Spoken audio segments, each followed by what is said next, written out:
Meanwhile, sapiens brought strengths of scale building, sprawling bureaucracies, codifying laws, and spreading shared myth through vast empires. The contrast would not divide, but complement. Universities in this alternate world might house dual departments. Neanderthal masters teaching structural engineering, beside sapient scholars of rhetoric and politics. Students, human in both senses of the word, could walk between classrooms, absorbing the best of both. Speculation lets us picture inventions born of this mingling.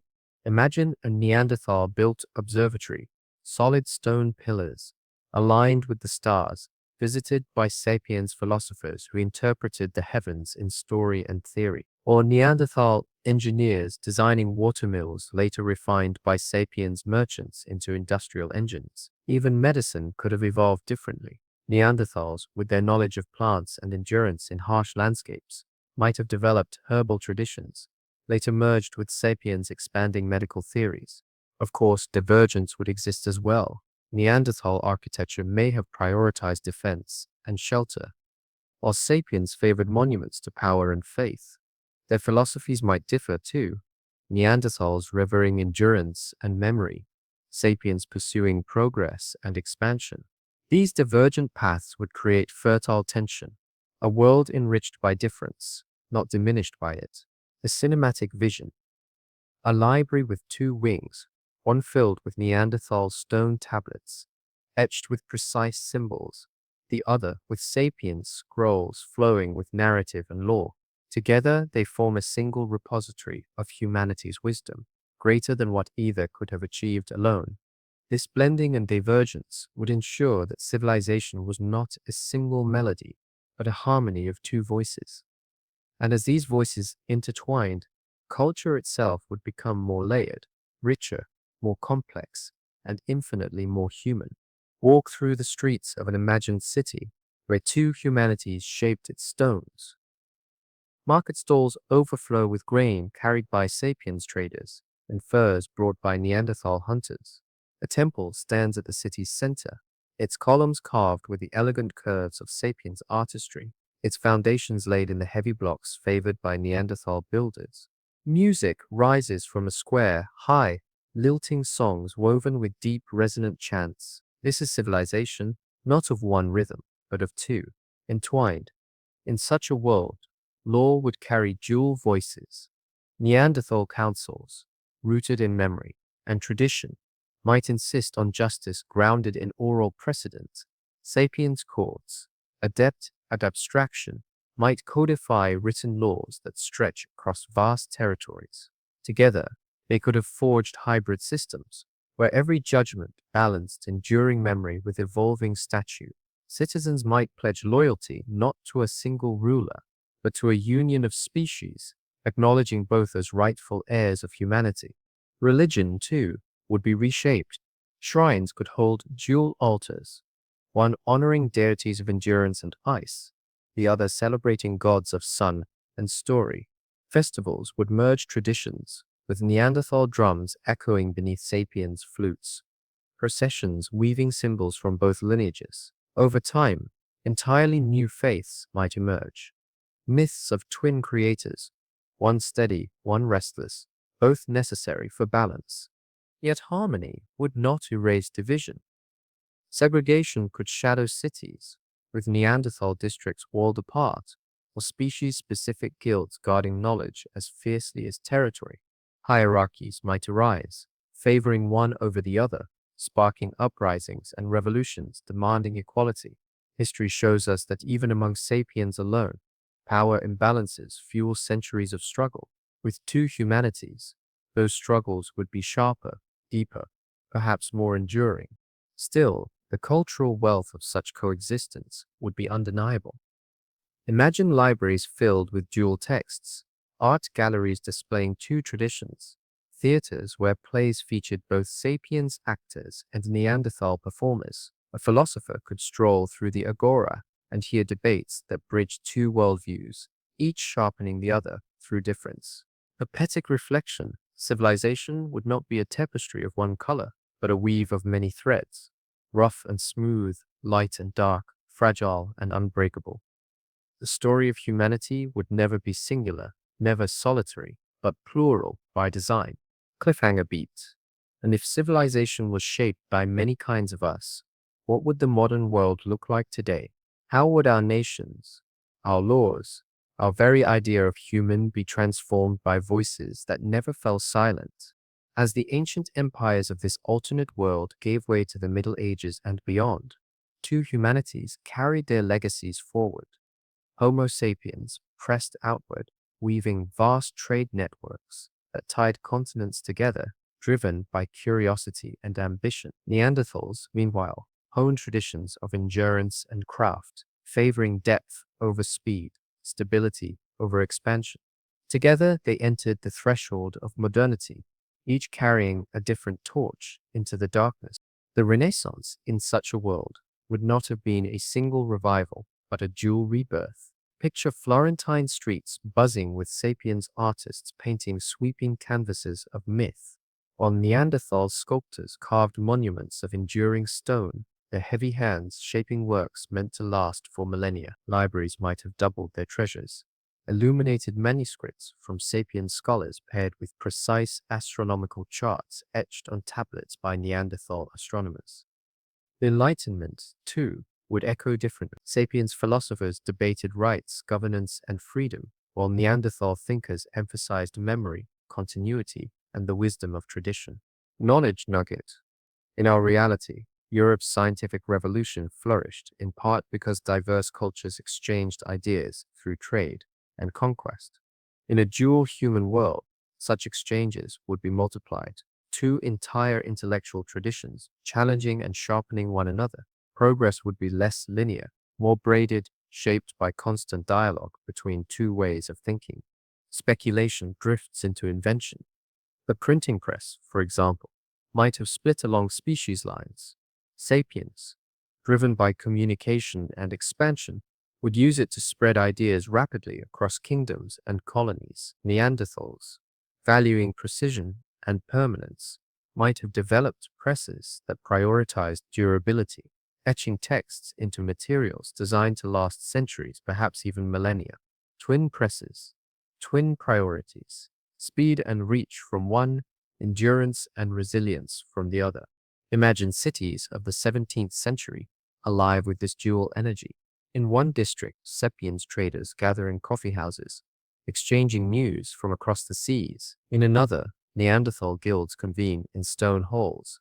Their discussions focused on refining tools, charting stars, and maintaining traditions passed carefully through memory.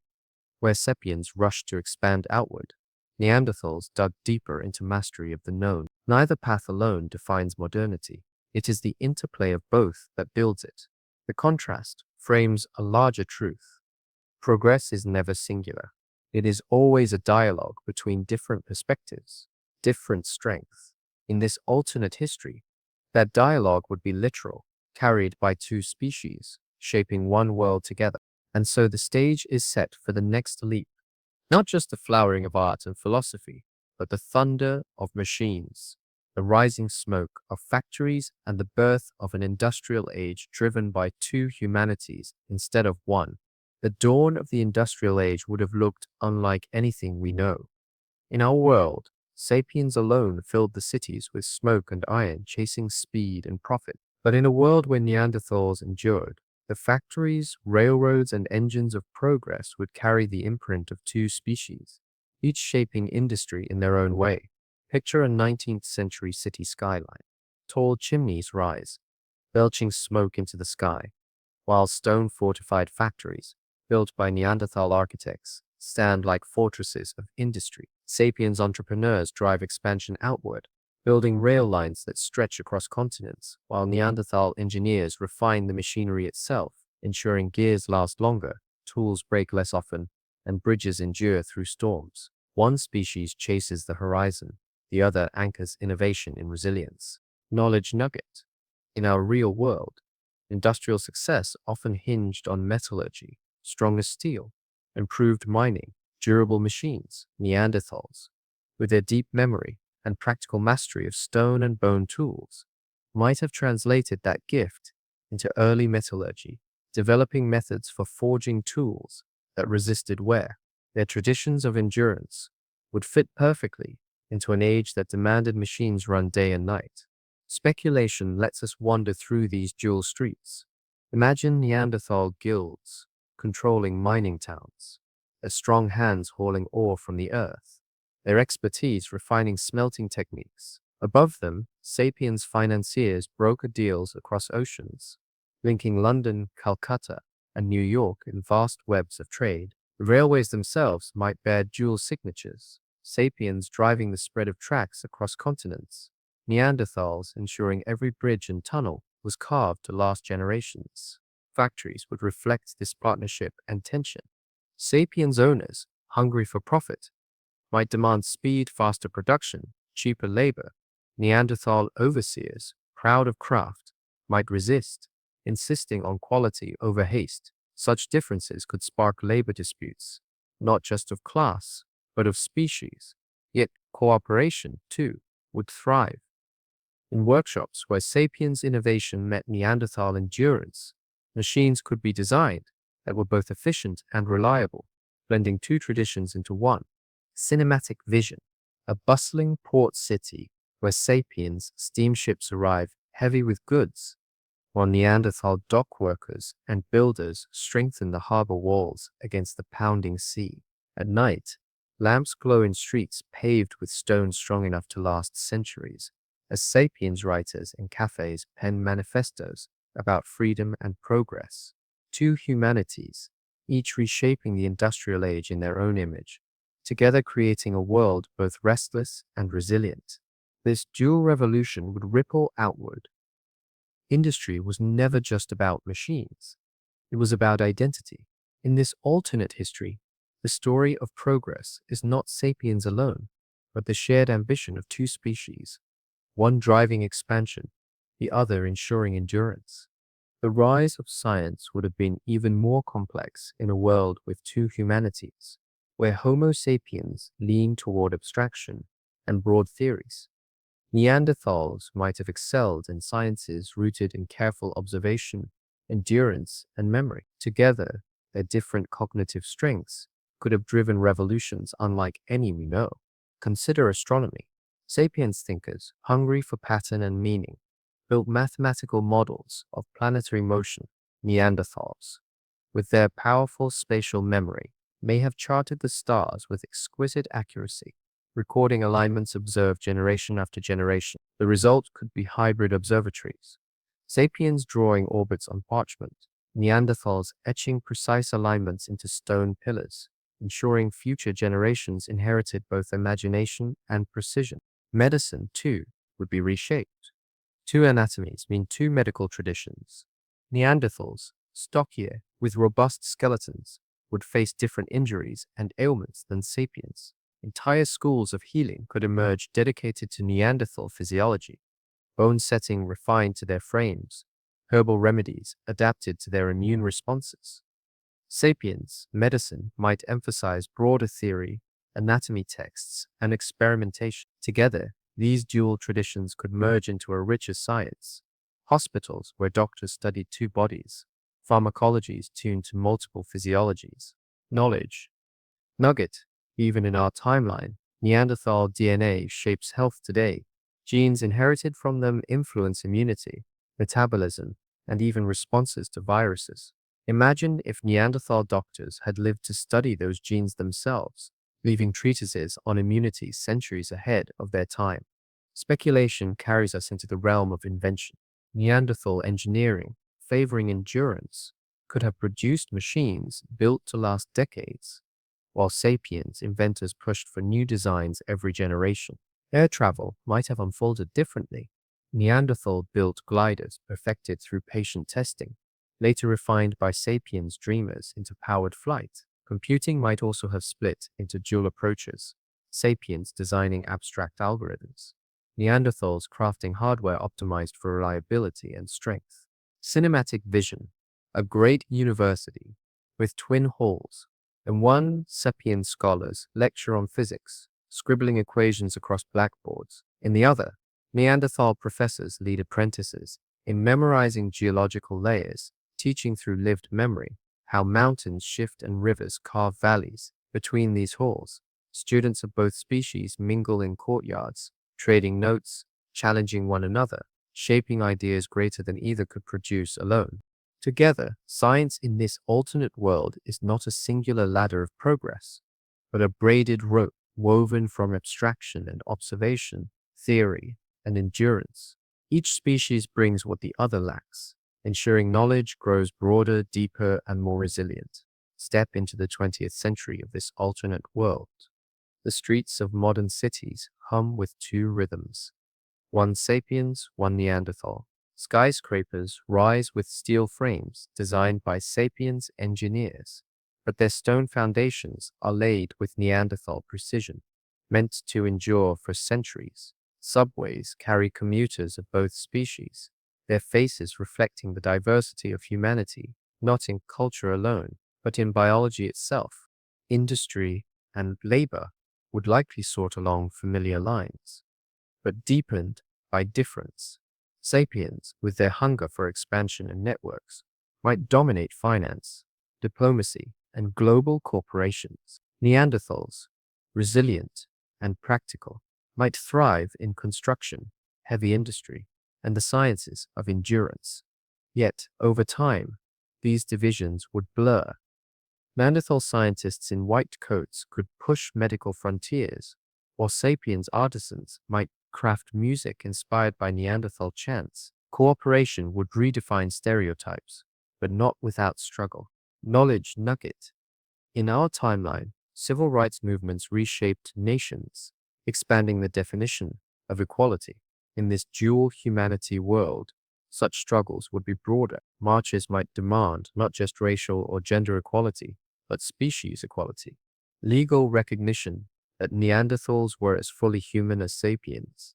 History textbooks would record landmark rulings where courts declared that two anatomies share one destiny. Speculation drifts into politics. Parliaments and congresses could hold seats reserved for Neanderthal representatives. Debates might echo with contrasts. Sapiens arguing rapid change, Neanderthals urging caution and continuity. Elections could hinge on species alliances, shaping entire nations. Yet the presence of both would force deeper reflection. What does democracy mean when the people includes more than one humanity? Cinematic vision, the mid-20th century space race. Sapiens scientists, fueled by ambition, push rockets skyward. Neanderthal engineers, meticulous and methodical, refine the capsules to withstand re-entry. On launch day, a sapiens astronaut and a Neanderthal cosmonaut sit side by side in a cockpit, staring at the stars together. Humanity does not step into space as one species, but as two, united in curiosity. And now, in the 21st century, imagine smartphones designed with dual ergonomics, medications tested on two bodies, artificial intelligence trained on two cognitive models. Art galleries showcase sapiens, digital media alongside Neanderthal stone sculptures, each equally modern, each equally relevant. The very definition of human progress becomes plural, its trajectory shaped by many hands. Pathetic close. Ours is a world of one species pretending to be alone. But in this imagined modern age, humanity carries two voices into the future, one restless, one enduring, both necessary. Cliffhanger beat. If two humanities forged our present, what possibilities or perils might await in the future? From the moment two humanities walk the earth together, the question would hang heavy. Who counts as human? Laws, religions, and philosophies have always struggled to define belonging, even within our single species. In an alternate history where Neanderthals endured, the debate would not be abstract. It would be lived reality, shaping every era of civilization. Early societies might have drawn sharp lines. Sapiens kingdoms, with their drive to expand and dominate, could have excluded Neanderthals from citizenship, relegating them to second-class status or denying them rights entirely. A Neanderthal farmer might pay tribute to a sapiens king without ever being recognized as equal under the law. Religions, too, could have fractured, some declaring Neanderthals as children of the same divine source, others casting them as soulless beasts, fit for labor, but not salvation. Speculation paints the courtroom of a medieval city. A Neanderthal stands accused of theft. A sapiens judge must decide not only guilt, but whether the accused is entitled to trial at all. Voices rise in debate. Are they truly human, or merely a cousin species? The verdict echoes far beyond the chamber, setting precedent for centuries of law. Knowledge nugget. In our own history, debates about who counts as fully human scarred societies, slavery, colonialism, and the long fight for universal rights show how often exclusion triumphed over empathy. Extend that into a world of two species, and the stakes grow sharper. The definition of human would shape borders, hierarchies, and lives. Yet shared bloodlines would complicate any attempt at exclusion. Hybrid children, proof of kinship, would challenge the neatness of prejudice. How could Neanderthals be denied humanity when their voices sang in the lullabies of mixed families? Each union would chip away at barriers, even as institutions sought to reinforce them. Cinematic imagining, a philosopher of the Enlightenment age, quill scratching across parchment, writes, "If the Neanderthal shares reason, memory, and virtue, how can we deny him the rights we grant ourselves?" Such words could ignite revolutions, redefining humanity as a broader category, not bound to one skull shape or anatomy. The question of who counts as human would never be simple, never fully resolved. Some societies might embrace plural humanity early, writing laws that honored both species. Others might cling to hierarchies, justifying cruelty with claims of difference. The struggle for recognition, dignity, and equality would be the great ethical battle of this world. And so, from the first fires to the halls of modern courts, the same question would return. Who belongs inside the circle of humanity, and who is left outside the flame? If Neanderthals had endured, ethics would not be a matter of theory, it would be daily life. The differences between sapiens and Neanderthals were real. Bodies built for cold, voices resonant and perhaps deeper, memories sharper in some ways, less abstract in others. How societies chose to interpret those differences would shape justice, labor, and dignity for centuries. Imagine the factory floors of the industrial age. Sapiens overseers praise Neanderthals for their strength, signing them to the heaviest, most dangerous work. Wages lag behind. Opportunities stall. They are better suited to this, the excuse goes, justifying exploitation with biology. Meanwhile, Neanderthal minds capable of engineering and artistry are overlooked. The prejudice echoes familiar patterns from our own history, where groups were cast into roles society claimed were natural. Knowledge nugget. Anthropologists point out how often cultural hierarchies rest on invented notions of ability. In this alternate world, science itself might have been twisted to argue Neanderthals were inherently inferior or superior. Skulls measured, intelligence tested, entire theories built to serve prejudice. The ethics of difference would be not only social but scientific, shaping textbooks as much as policies. Speculation paints a classroom in the 19th century. A sapiens child and a Neanderthal child sit side by side. The teacher stumbles. Should lessons be the same for both? Does the Neanderthal child's broader hands mean they are steered toward craft instead of philosophy? Or does the school embrace equality, teaching both to read, write, and dream beyond imposed boundaries? Every choice carries ethical weight, shaping not only individuals, but generations.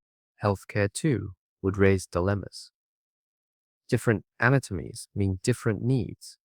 If hospitals prioritized sapiens patients, Neanderthals might be denied treatment suited to their physiology. Conversely, their stronger bones or different immune responses could lead to stereotypes of resilience.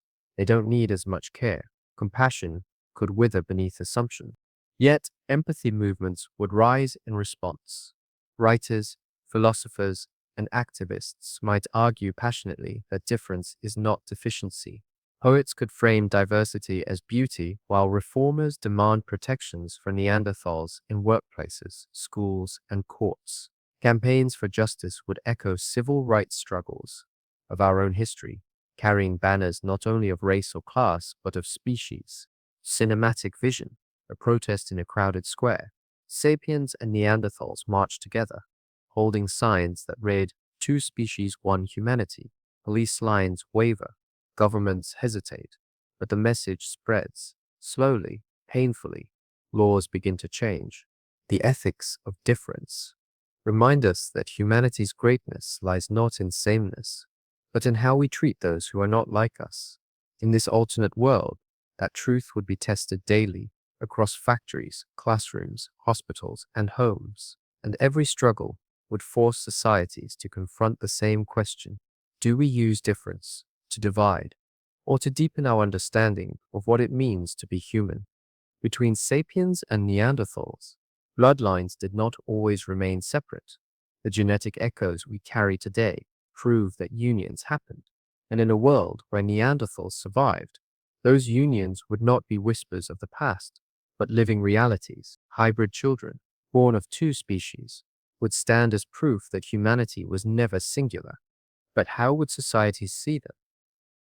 Some might celebrate them as bridges, embodying the strengths of both lineages: Neanderthal endurance and sapiens imagination. Stories could elevate them into legendary figures, hybrid warriors, philosophers, and poets. In other places, they might face suspicion, seen as belonging fully to neither world. Their faces, brows heavy, jaws broad, yet frames slender, would reveal their heritage instantly. A child walking into a village square might hear whispers: "Not one of us, not one of them." Knowledge nugget. In our real history, countless cultures have wrestled with questions of mixed identity, from the children of colonized nations to families straddling cultures and languages.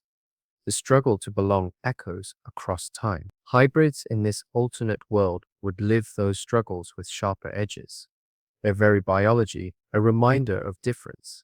Speculation paints an intimate scene: a young woman, her mother Neanderthal, her father Sapiens, speaking to her child at night. "You are both," she whispers. "You carry the fire of two people." She tells stories from each side of her family: tales of endurance through ice from one, tales of voyages across seas from the other. For that child, identity is not division, but inheritance, stitched together like a tapestry. Yet society often resists what it cannot neatly categorize. Laws might debate whether hybrids could inherit land, join councils, or marry freely. Religious leaders might argue over whether they carried one soul or two. Even medicine could struggle, doctors uncertain how to treat bodies that blended anatomies. Every hybrid life would push society to expand its definitions or risk breaking them. Still, identity is not shaped only by rejection. Communities of mixed families could flourish, forming cultural hubs where traditions blended seamlessly. Music, art, and language born in these spaces might inspire wider societies, reminding everyone that beauty often arises at the crossroads. A hybrid poet could craft verses in two tongues, weaving rhythms that neither species alone could create. Symptomatic vision, a festival where hybrid children dance, their movements echoing sapiens' grace and Neanderthal strength. Crowds cheer, differences blur, and for a fleeting moment, belonging is unquestioned. Hybrid identities would not only challenge prejudice, they would redefine what it means to be human. For in their existence lies the truth: humanity is not a wall, but a bridge.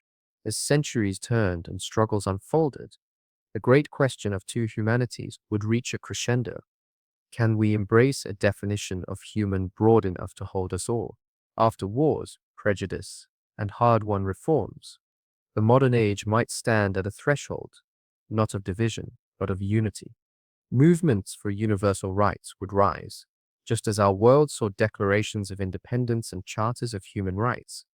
This alternate world would craft documents that explicitly included both sapiens and Neanderthals. Imagine a parchment signed by leaders of both species, proclaiming, "All who walk upright, speak with reason, and dream with memory are human, and their dignity is inviolable."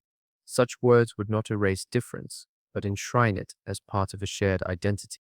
Knowledge nugget in our own history. Universal rights expanded slowly, often painfully, from kings to nobles, from men to women, from one race to all. In a multi-human world, that expansion would have demanded an even greater leap, not just across social categories, but across species themselves.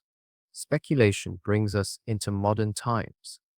Courts debate cases of discrimination where Neanderthal workers demand equal pay. Students petition for inclusive education. Families fight for recognition of hybrid marriages. Each case builds precedent, weaving law into a fabric broad enough to cover all branches of humanity. In parliaments and congresses, Neanderthal representatives speak with authority, their voices carrying the weight of a people once silenced. Sapiens' allies rise beside them, echoing the call. Equality is not optional. It is survival. Cinematic vision, a rally in a vast city square. Neanderthals and sapiens stand shoulder to shoulder, banners waving, chants rising into the air. Two species, one humanity, fills the street. Children watch from rooftops, their eyes wide, knowing they are growing up in a world where the circle of belonging grows wider. Philosophers would push even further, asking, if we can extend rights across species here on Earth, what does that mean for the day we encounter intelligence beyond our planet? Would the lessons of sapiens and Neanderthal coexistence prepare us to meet others with open hands rather than clenched fists? The plural definition of humanity could become a rehearsal for the cosmic stage, where difference is the rule, not the exception. Poetic reflection. In this vision, humanity is not a solitary flame, but a constellation. Each star burns differently, yet together they shape the sky. To be human is not to be one, it is to be many, walking together, dreaming together. Cliffhanger beat. And if we could learn to embrace many kinds of human here on Earth, might we also be ready to recognize kinship among the stars? Picture the globe not as we know it, but as a patchwork quilt stitched together by two humanities. Instead of a world divided only by culture and language, geography would also hold the weight of species, where climates grew harsh, icy forests, rugged mountains, wind-scoured plateaus. Neanderthals would likely remain the majority, their bodies built for endurance, broad-chested, and resilient, would have thrived where sapiens might falter. Meanwhile, the warm valleys and coastal plains, fertile and expansive, would belong mostly to Homo sapiens, whose adaptability and wide-ranging networks favored expansion.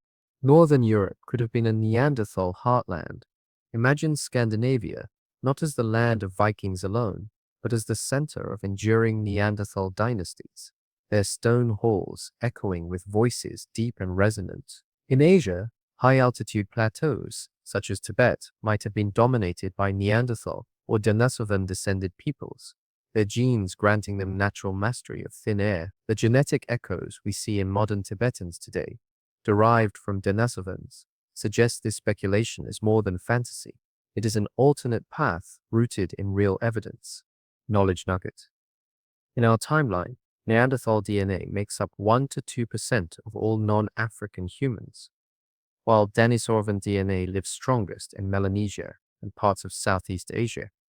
This distribution shows that these cousins left behind legacies tied to regions where survival demanded specific adaptations. In a world where they never vanished, those regions might still carry not only their blood, but their nations.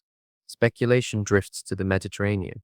Would Neanderthals have controlled rugged mountain states in places like the Alps or the Balkans, while sapiens dominated the coastal empires? Perhaps maps of Europe would feature dual sovereignties, sapiens' kingdoms sprawling across fertile plains, Neanderthal republics guarding stony passes and northern seas, each people shaping territories that matched their strengths, yet always brushing borders with the other. Cinematic vision. Imagine a parchment map from the 15th century, its inked outlines marking the realms of man and the realms of kin. Colors shade sapiens' lands in the south, Neanderthal dominions in the north, with borderlands scribbled in crosshatch where hybrid communities live between the two. Such maps would remind travelers and rulers alike that the world was never singular. Humanity itself was split across lines, both visible and invisible. This global map would not be static. Trade, marriage, and migration would blur lines, just as rivers cross borders in defiance of politics. Yet, the existence of Neanderthal majority regions would force sapiens empires to reckon with equals at their frontiers, not strangers, but cousins with their own histories, armies, and ambitions. The result? A world forever marked by duality. Nations would rise not just around resources and geography, but around the very definition of humanity itself. If Neanderthal majority regions had endured, borders would carry not only cultural and linguistic weight, but the sharp edge of biology. In our world, lines on maps often followed rivers, mountains, or resources. In this alternate history, those lines might also reflect the boundary between sapiens-dominated plains and Neanderthal-dominated highlands.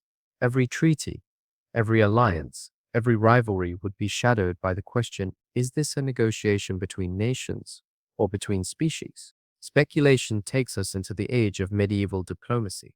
Picture a Neanderthal delegation arriving at a sapiens court, broad-shouldered envoys wrapped in heavy cloaks, their speech slower, their presence commanding. The treaty table itself becomes a stage for tension. Sapiens scribes draft agreements with elaborate clauses, while Neanderthal negotiators rely on memory, recalling the exact words spoken months earlier. Compromise emerges not just in the ink of the document, but in the mingling of two cognitive strengths: precision of memory on one side, abstraction of law on the other. Knowledge nugget. Real-world treaties often collapse when one side interprets terms differently. In this dual humanity world, such risks would be magnified by species differences in communication, tradition, and even worldview. One side might value spoken oaths above written contracts, the other the reverse. Each misunderstanding could spark conflicts that would ripple across continents. Borders would be fragile things. In mountainous regions, Neanderthal fortresses could hold narrow passes guarding trade routes vital to sapiens' empires. Imagine caravans winding through the Alps or Caucasus, every wagon inspected at Neanderthal checkpoints, tolls demanded not in coin alone, but in respect for sovereignty. In coastal lands, sapiens' fleets might blockade Neanderthal harbors, asserting naval dominance while envoys negotiated uneasy truces inland. Cinematic vision, a parchment map from the Renaissance, colored with shifting boundaries. Here, a Neanderthal republic expands after winning rights to a fertile valley. There, a sapiens empire pushes back, redrawing borders after decades of war. The map itself seems alive, its lines moving like rivers, proof that coexistence is never still. And yet, cooperation could thrive in equal measure. Trade treaties might guarantee Neanderthal access to southern grains, while sapiens merchants secure rights to northern iron and furs. Joint councils could meet at border towns, alternating leadership between species, perhaps even marriages between royal families. Sapiens kings wedded to Neanderthal queens would become tools of diplomacy, sealing alliances in blood as much as ink. But rivalry would always lurk beneath. Each species might fear domination by the other, each expansion seen as a threat. Wars could ignite not only over land and resources, but over survival itself, the fear that one humanity might erase the other. Thus, borders in this world would not merely mark land, they would mark identity. Every line drawn would ask the same question: can two species truly share one map, or will those lines forever remind them of what divides? When the age of exploration dawned, sails unfurling across oceans, the struggle for power would not have been sapiens alone. In this alternate history, Neanderthal nations too would face the horizon, deciding whether to venture outward, resist intrusion, or remain rooted in their highland strongholds. The map of colonialism, so pivotal in shaping our world, would have been profoundly altered by the presence of a second humanity. Speculation begins in the 15th century. Imagine ships leaving European ports, some commanded by sapiens, captains chasing spices and gold, others by Neanderthal navigators guided by memory and stellar precision. In our world, Denisovan genes granted high-altitude adaptation. In this one, Neanderthal endurance might have favored long voyages in icy seas. Perhaps Neanderthal explorers would dominate northern routes, carving harbors into Greenland's fjords, or mapping Arctic passages centuries before sapiens dared. But colonialism was not only about exploration, it was about conquest. Here, dynamics grow complex. Would Neanderthal states join sapiens in carving up the Americas, Africa, and Asia? Or might they resist, their values rooted in endurance and community over expansion? Some Neanderthal kingdoms could align with sapiens' empires, becoming joint colonizers. Others might ally with indigenous peoples, their solidarity born from shared marginalization. Knowledge nugget.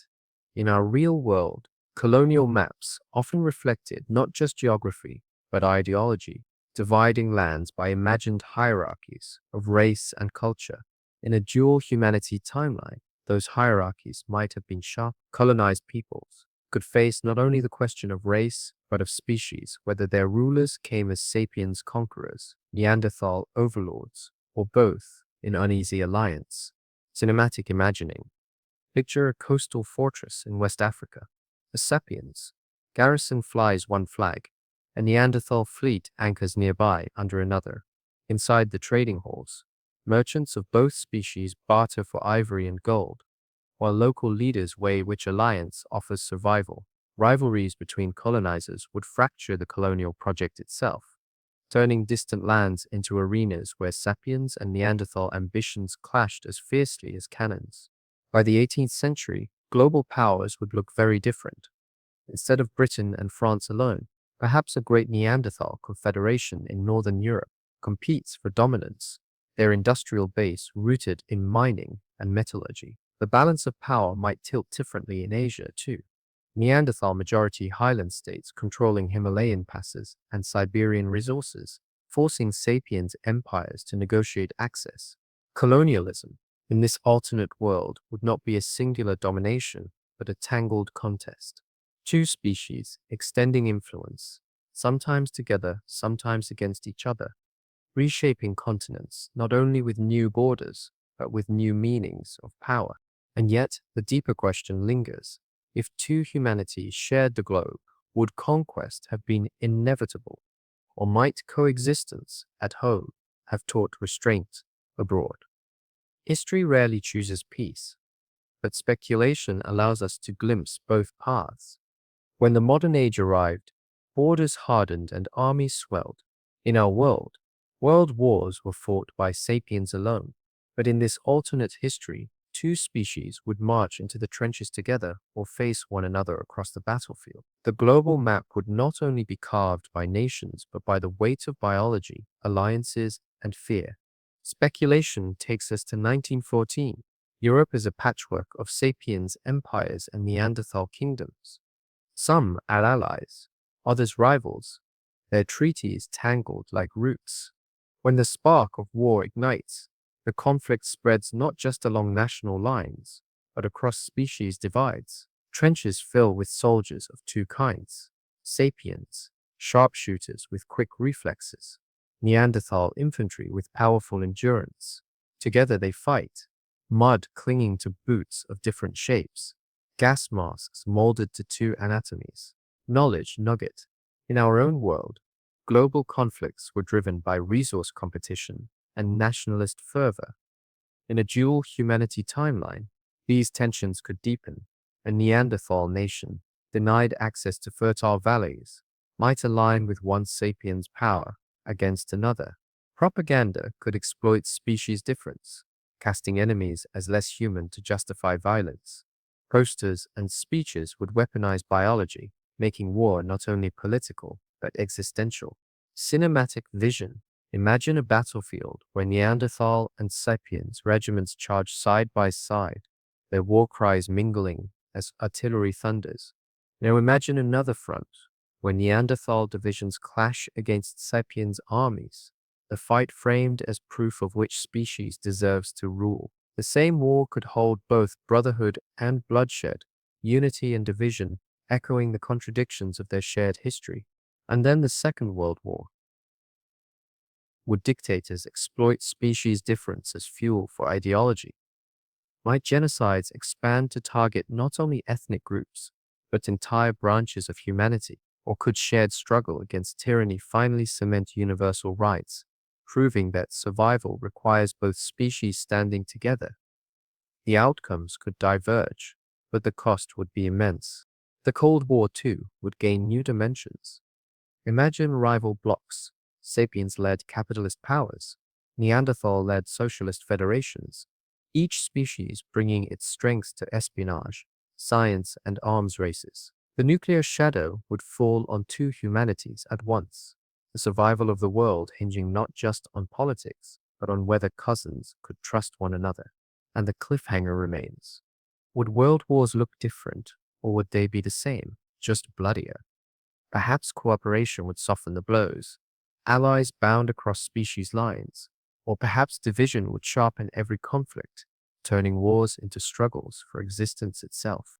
What is certain is this: the global map, redrawn in blood and treaties, would forever remind us that humanity's greatest wars were not only against ourselves, but against the question of whether we could share the earth with more than one kind of us. To imagine a world where Neanderthals endured beside us is to imagine medicine shaped by two anatomies. From the very beginning, healers would have noticed differences. The Neanderthal body was not identical to ours. Broader rib cages, shorter limbs, heavier bones, and stronger muscle attachments told a story of endurance in cold, harsh climates. Homo sapiens, in contrast, carried leaner frames, longer limbs, and metabolisms tuned to distance and adaptability. Two species meant two patterns of injury, illness, and recovery, and two traditions of healing. Speculation brings us to a medieval apothecary. On the shelves lie jars of herbs labeled not only by ailment, but by species. A root that calms fevers in sapiens might strain a Neanderthal heart. A tonic that strengthens Neanderthal bones might cause harm in sapiens.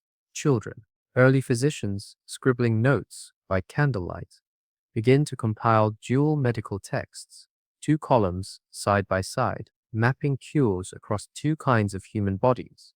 Over time, medicine itself becomes a comparative science, not simply the study of the human, but of the humanities.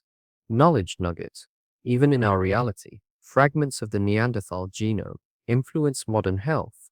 Certain Neanderthal genes affect immune responses, skin and hair traits, and metabolism of fats. Some increase vulnerability to depression or nicotine addiction, while others strengthen resistance to viruses. In this alternate timeline, such genetic insights would not be rediscovered in distant labs, but directly observed in everyday practice. Physicians would know from experience that illness behaves differently depending on ancestry. The differences would shape not just medicine, but culture.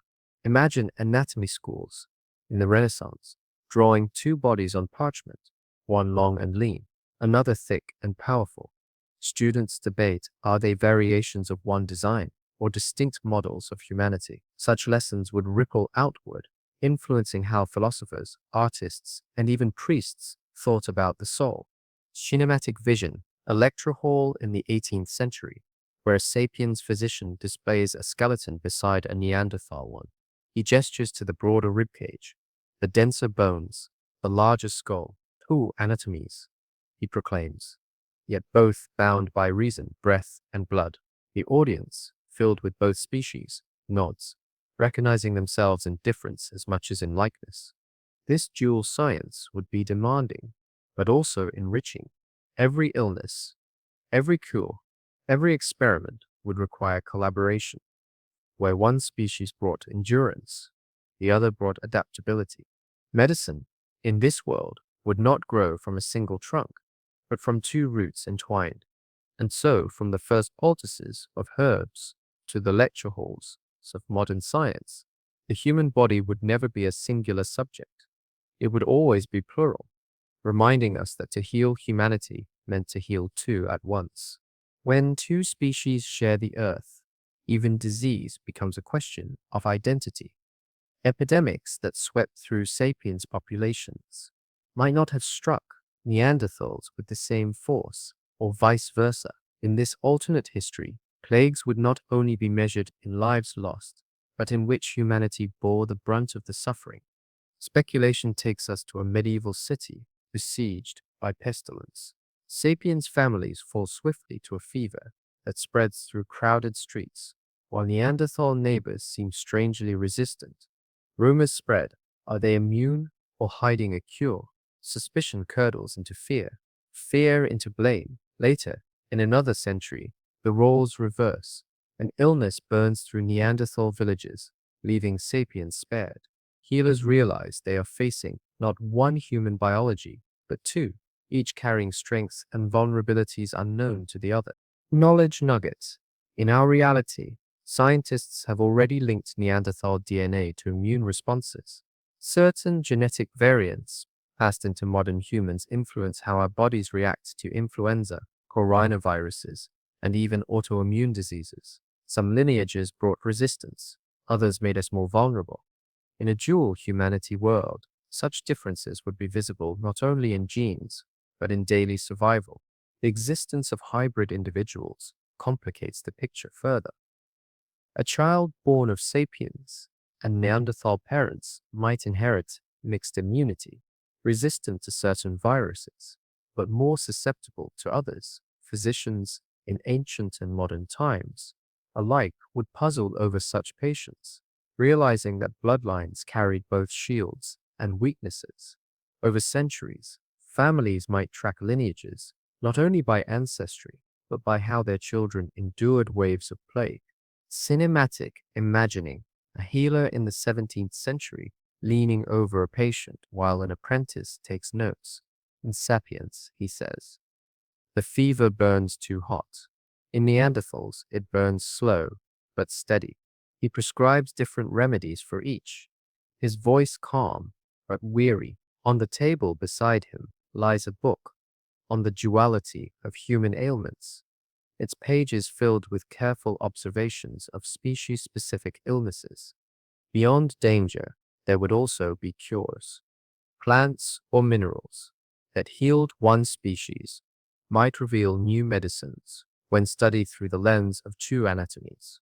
By comparing differences, physicians could accelerate discoveries. Diseases that threatened both species could inspire cooperation, shared research, shared laboratories, shared hope. In this way, illness would become both a divider and a bridge. Speculation stretches into the modern age. Imagine vaccines designed with dual formulations, hospitals stocked with medicines labeled not only by dosage, but by species. Research labs would race to decode genetic vulnerabilities, not centuries later through DNA sequencing, but directly from living Neanderthal communities. The result might be a medical science centuries ahead of ours, forged in the fires of necessity. And yet epidemics would always test unity.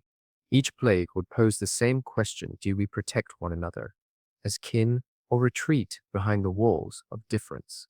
By the time modern science arrived, medicine would face its most profound challenge. Could two anatomies truly be treated as one? Hospitals, once divided by species, would have to learn the art of shared healing. Surgeons, physicians, and researchers would build entire disciplines dedicated to bridging the gap between Neanderthal and sapiens biology. Speculation opens in a Renaissance dissection hall. On one table lies a sapiens body, its long limbs familiar to students.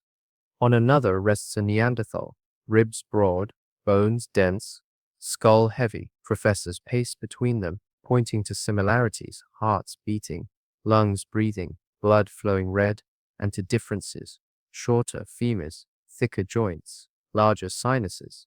The lesson is clear: humanity is one in essence, but two in form. From these lessons, comparative anatomy emerges, shaping a medical tradition built on duality. Knowledge nugget. In our timeline, the sequencing of the Neanderthal genome has already begun influencing medicine. Variants of Neanderthal DNA are linked to autoimmune diseases, skin disorders, and even pain sensitivity. In a world where Neanderthals lived beside us, these insights would not be rediscovered in dusty bones, but learned in living clinics, shaping treatment every day. Speculation extends to surgery. Would organ transplants cross the species line? Could a Neanderthal kidney save a sapien's life? Or would rejection prove insurmountable? Early surgeons might experiment, sometimes tragically, sometimes with startling success. Over time, hybrid children, living proof of shared genetics, could make such exchanges more feasible.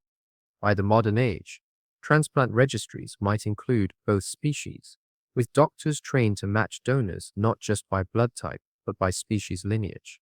Hospitals themselves would reflect this duality. Imagine wards where Neanderthal and Sapiens patients rest side by side, doctors and nurses moving between them, adjusting treatments carefully for each anatomy. Charts list not only weight, age, and diagnosis, but also species, ensuring precision in every prescription. Medical schools train students to master two bodies at once, producing physicians who see difference, not as obstacle, but as responsibility. Speculation drifts further. What about genetic therapy in the 21st century? Two human genomes, both mapped, could revolutionize science. Doctors might compare Neanderthal resilience to sapiens' vulnerability, discovering cures hidden in the contrast. Diseases like cancer or Alzheimer's could be understood differently when studied across species lines, revealing patterns invisible in a single genome. Cinematic vision, a surgery theater, bright lights shining on a team of mixed doctors, sapiens hands swift with instruments, Neanderthal hands steady with strength. A patient lies on the table, their life held by the collaboration of two species who once shared fires in caves. The moment feels less like science and more like destiny, proof that healing is the most profound bridge of all. Medicine in this world would be not a single story, but a duet. Two bodies, two traditions, bound by the shared desire to endure. Beyond medicine, the differences between sapiens and Neanderthals would echo in culture, shaping how bodies were seen, celebrated, and tested. Sport, art, and even beauty would take on new meanings in a world where two anatomies lived side by side. Speculation begins with the Olympic Games. Imagine stadiums where two humanities compete in shared arenas. Neanderthals, broad-shouldered and powerful, excel in strength and endurance, dominating weightlifting, wrestling, and long-distance survival events. Sapiens, lean and agile, thrive in sprinting, gymnastics, and precision sports. Crowds cheer not for one standard of excellence, but for many. Each event a reminder that the best can mean different things depending on the body that performs it. Judges and committees would debate fairness. Should Neanderthals and Sapiens compete in the same category, or should medals be awarded by species? The ethics of sport would become as complex as the games themselves. Knowledge nugget, even in our real timeline. Sports science reveals how small genetic differences shape performance. Fast twitch versus slow twitch muscle fibers, oxygen efficiency, bone density. Extend this to a dual humanity world, and those differences would be profound. Entire training systems would emerge tailored to species strengths, with coaches specializing in Neanderthal endurance or sapiens agility. Speculation drifts into daily life. In societies obsessed with beauty, ideals would diverge. Some cultures might revere the heavy brow and muscular build of Neanderthals, carving statues that celebrate raw strength and durability. Others might idealize the slender lines of sapiens, painting portraits of grace and speed. Fashion houses might design parallel collections, broad cuts for Neanderthal shoulders, flowing robes for sapiens frames. Instead of one dominant aesthetic, the world would juggle two, each shaping art and attraction. Cinematic vision, a festival parade in a modern city. Floats carry athletes of both species, waving to cheering crowds. Children watch wide-eyed as Neanderthal strongmen lift massive stones, while sapiens dancers twirl in dazzling costumes. The celebration is not of one body, but of the many forms humanity can take. And yet, difference can breed tension. Debates over advantage in sports could fuel prejudice, just as beauty standards might create hierarchies. Activists would rally to remind the world that no body is lesser, only different. Schools might host inclusive games, encouraging children of both species to cheer for one another, planting seeds of unity through play. Soothing bedtime close. Picture a twilight stadium, torches burning softly as the last event of the day ends. On the track, a Neanderthal runner, sweat shining on broad shoulders, slows to embrace a sapiens sprinter who crossed the line just ahead. The crowd rises, applause thunderous, not for one victory, but for the shared glory of two kinds of human excelling together. Cliffhanger. If bodies differ so deeply, what does that mean for the future of human evolution itself? When we look back across the deep corridors of time, one truth stands out. We are the only human species left. Yet for most of prehistory, we were not alone. Neanderthals thrived across Europe, Denisovans across Asia, and other cousins still lingered in distant valleys. Their disappearance leaves us with one of history's greatest puzzles. Why did they vanish while we endured? Science offers several explanations, each carrying fragments of the truth. Climate change is the first suspect. As the last ice age tightened its grip, environments shifted, forests thinned, animals migrated, and resources dwindled. Neanderthals, adapted to colder conditions, may have struggled as landscapes turned unstable. While they had survived earlier shifts, this time the pressure may have been relentless, storms of change arriving too quickly, too harshly. Another theory points to competition. Homo sapiens, with our wider social networks and faster innovations, expanded rapidly. Archaeology reveals overlapping territories where sapiens' tools appear beside Neanderthal ones. Did we outcompete them for hunting grounds, water, and shelter? Perhaps our numbers alone tipped the balance, leaving Neanderthals gradually edged out of their strongholds. Disease, too, lingers as a possibility. Contact between species may have spread pathogens to which Neanderthals had little resistance. In our history, entire civilizations were devastated when new illnesses arrived. The same could have happened tens of thousands of years earlier. Invisible wars fought in blood and breath. And yet, extinction might not have been complete erasure. Genetic evidence tells us that interbreeding occurred. Today, every non-African sapiens carries traces of Neanderthal DNA, and many populations in Asia bear Denisovan legacies. It suggests that some part of them did not vanish, but lived on, woven into us, carried silently in skin, bone, and memory. Knowledge nugget. Neanderthals and sapiens overlapped for more than 5,000 years, a span longer than all of recorded human history. This was not a brief encounter, but a long coexistence. Whatever ended their independent existence was neither instant nor simple. It was a gradual unraveling. And yet, science, for all its clarity, cannot silence the haunting questions. Why them and not us? Was it chance, circumstance, or something deeper? The evidence offers outlines, but the story remains unfinished, inviting us to step into speculation. In this moment of reflection, we stand at the edge of certainty. The bones in caves tell us they lived. The DNA in our cells tells us they still whisper. But the silence where their voices should be remains unexplained, a mystery as vast as time itself. Extinction is not only measured in fossils and genes, it is also felt in silence.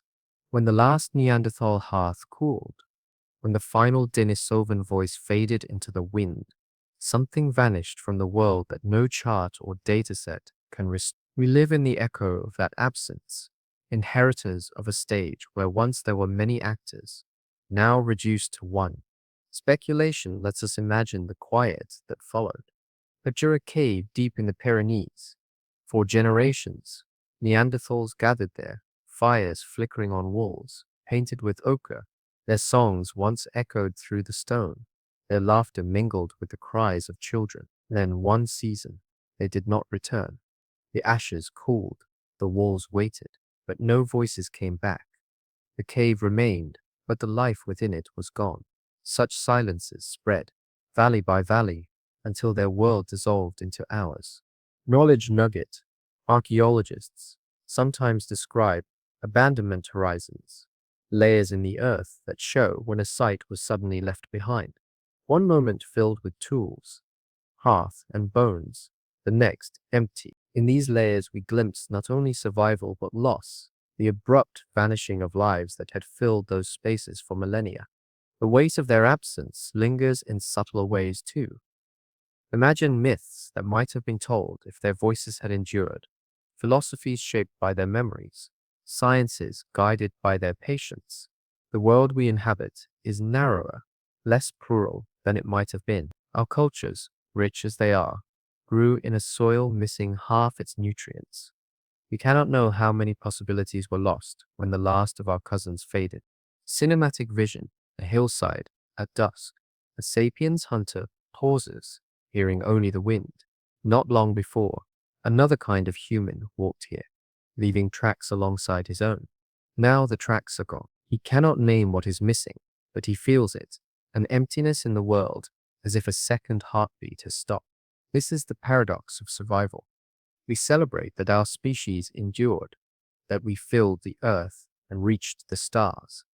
But part of that triumph is shadowed by the knowledge that we did so alone. Inheriting a quieted world, we are surrounded by the achievements of one species, yet haunted by the absence of others.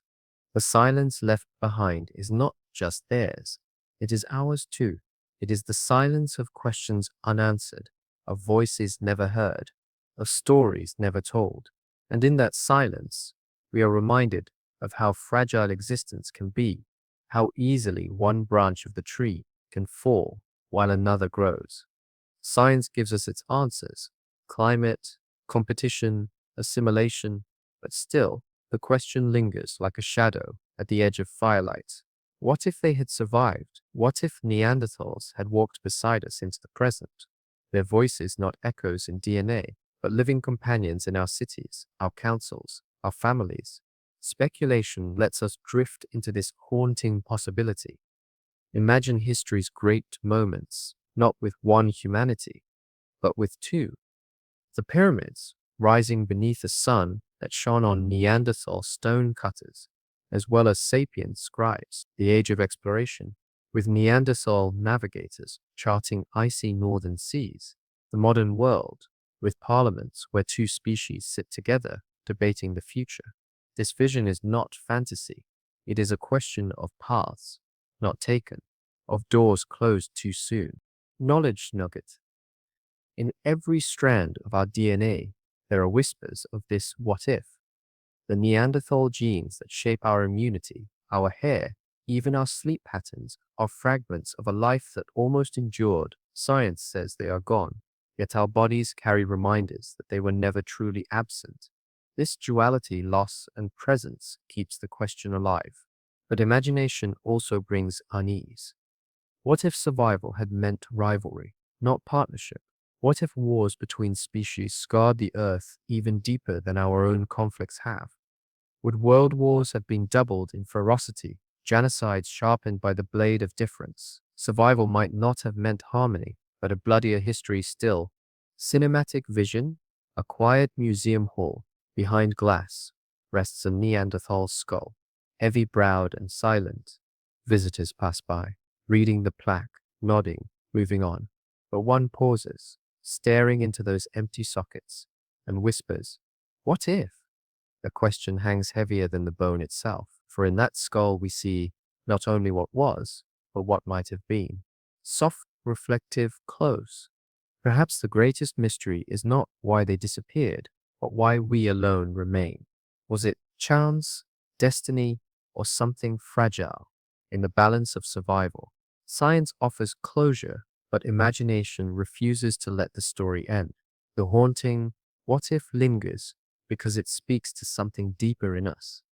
The yearning for kinship, the ache of loneliness, the dream that humanity was never meant to be singular. Cliffhanger beat. Perhaps the silence of the past is not an ending, but an echo, reminding us of what might still await among the stars. Good evening, wherever you are. Perhaps you're lying in bed at midnight in New York, headphones resting gently as the city hums beyond your window. Or maybe you're waking to the soft light of dawn in Sydney, sipping tea while the world stirs awake. Some of you may be listening on long journeys, or in quiet rooms where sleep has been elusive. Wherever you find yourself, welcome. For the next little while, let this be your companion. An exploration not just of history and science, but of wonder, of possibility, and of the mysteries that surround us. If you enjoy these calm journeys into the unknown, you're warmly invited to join this community by subscribing or sharing a thought below. No pressure, only if it feels right. For now, the most important thing is simply that you are here and that together we'll wander into a question that has fascinated scientists, dreamers, and storytellers alike. What if we had not been alone? We, Homo sapiens, think of ourselves as the last humans standing, the survivors of an ancient lineage spread across the globe, masters of story and stone, of fire and flight. But the truth is far more complex and far more haunting. For most of our history, we shared the world with others. Neanderthals in the forests of Europe, Denisovans in the high plateaus of Asia, the tiny, mysterious hobbits of Flores Island, the shadowy hominidi deep within South African caves. They were not myths or legends. They were real, breathing humans, different, yet uncannily familiar. Science tells us they are gone, extinct. Their bones lie silent, their tools buried, their fires long cold. The neat story is that we endured while they faded, leaving only faint traces in our DNA. That is the certainty we are taught. But what if that story is not the only one? What if some part of it could be rewritten, not with facts as we know them, but with speculation, imagination, and the wonder of what might have been? Close your eyes and picture it, a world where Neanderthals never vanished, where their voices mingle with ours in crowded cities, where Denisovans still thrive in high mountain communities, where another species of human might greet you at the market or share a desk at school, not aliens from distant stars, but neighbors across the street. Would we call them brothers or strangers? Would they be citizens, colleagues, friends, or would walls divide us higher than any we've known? Think of the challenges of language, of law, of culture, and think too of the possibilities, shared wisdom, different strength, a world richer with perspectives, born of minds not quite like ours. Tonight we'll travel through science and history, into archaeology's quiet caves and genetics' hidden codes. We'll step beyond what is certain into the realm of what might have been. Each section will bring us closer to a vision of a world not of one humanity, but of many, a world that could have been ours, perhaps still is, in ways we scarcely realize. So settle in. Let your breath slow, let your thoughts loosen. You don't need to hold on to every detail. You only need to drift with the story. As we wander into the question, what if Homo sapiens had never walked alone? And as we begin, remember this contrast. Science gives us extinction, but imagination offers survival. Between those two poles lies our journey tonight. When we speak of humanity, we often speak as though there were only ever us, Homo sapiens, the singular species that rose, spread, and conquered the globe. But the truth is more like a sprawling tree, full of branches that grew, withered, and sometimes tangled together. Imagine a forest at dusk, where some paths are still visible, and others fade into shadow. Our lineage is that forest, complex, branching, alive with stories half remembered and half lost. One of the first great branches was Homo erectus. Their very name, upright man, marks them as a turning point. Emerging nearly 2 million years ago, they were the pioneers of our genus. Erectus walked tall with a body not so unlike our own, with a stride that could cover vast distances. They were the first great travelers, carrying fire and stone across Africa, Asia, and even into Europe. Long before sapiens ever dreamed of migration, Erectus had already crossed continents, leaving hand axes in Java, footprints in Georgia, and faint echoes in China. Knowledge nugget. Some scientists believe Homo erectus may have survived in parts of Indonesia until just 100,000 years ago. That means they were alive when early Homo sapiens were already beginning their journey out of Africa. Imagine, for a moment, two humans meeting on a shoreline, the ancient wanderer and the newcomer, both gazing at the same horizon. What made Erectus remarkable wasn't just their longevity. They endured nearly 10 times longer than our own species has existed so far. But their adaptability, they learned to master fire, to butcher animals with precision, to perhaps even build the first shelters. Their skulls were smaller than ours, their brows heavier, their chins receding, but their minds held enough spark to shape stone into tools that remained unchanged for nearly 1 million years. Stability, endurance, survival, this was their gift to the human story. And yet, in most textbooks, they appear as little more than a footnote, a stepping stone on the way to us. Their survival across vast epochs is often overshadowed by the more romantic figures, the Neanderthals, with their haunting caves, the Denisovans with their ghostly DNA, the hobbits with their strange miniature bones. But Erectus laid the foundation. Without them, the paths that led to us might never have been carved. As the tree of humanity grew, branches split off. Some, like Erectus, grew thick and wide, lasting through ice ages and droughts. Others appeared suddenly, lived briefly, and disappeared again, like sparks in the night. Still others overlapped, coexisted, and sometimes intertwined. The forest of humanity was never quiet, never singular. It was alive with footsteps, voices, and fires that burned in many different hands. Tonight, we'll walk deeper into this forest, past Erectus toward the next branch that feels closest to us, the Neanderthals. Not caricatures of brutish cavemen, but relatives with art, tenderness, and mystery carved into their bones. If Homo erectus was the great traveler, the Neanderthals were the keepers of hearth and home. Their story unfolds in the caves of Europe and Western Asia, where the cold winds of the Ice Age sculpted their world. They were shorter and broader than us, with powerful limbs built for survival in harsh climates. Their skulls carried heavy brows and wide noses, but within those features was a mind not unlike our own, capable of care, memory, and even art. For decades, Neanderthals were painted as clumsy caricatures, stooped, brutish, barely more than beasts. But archaeology has patiently erased that image. The truth lies in places like Shanidar Cave in northern Iraq, where skeletons reveal Neanderthals lived with compassion.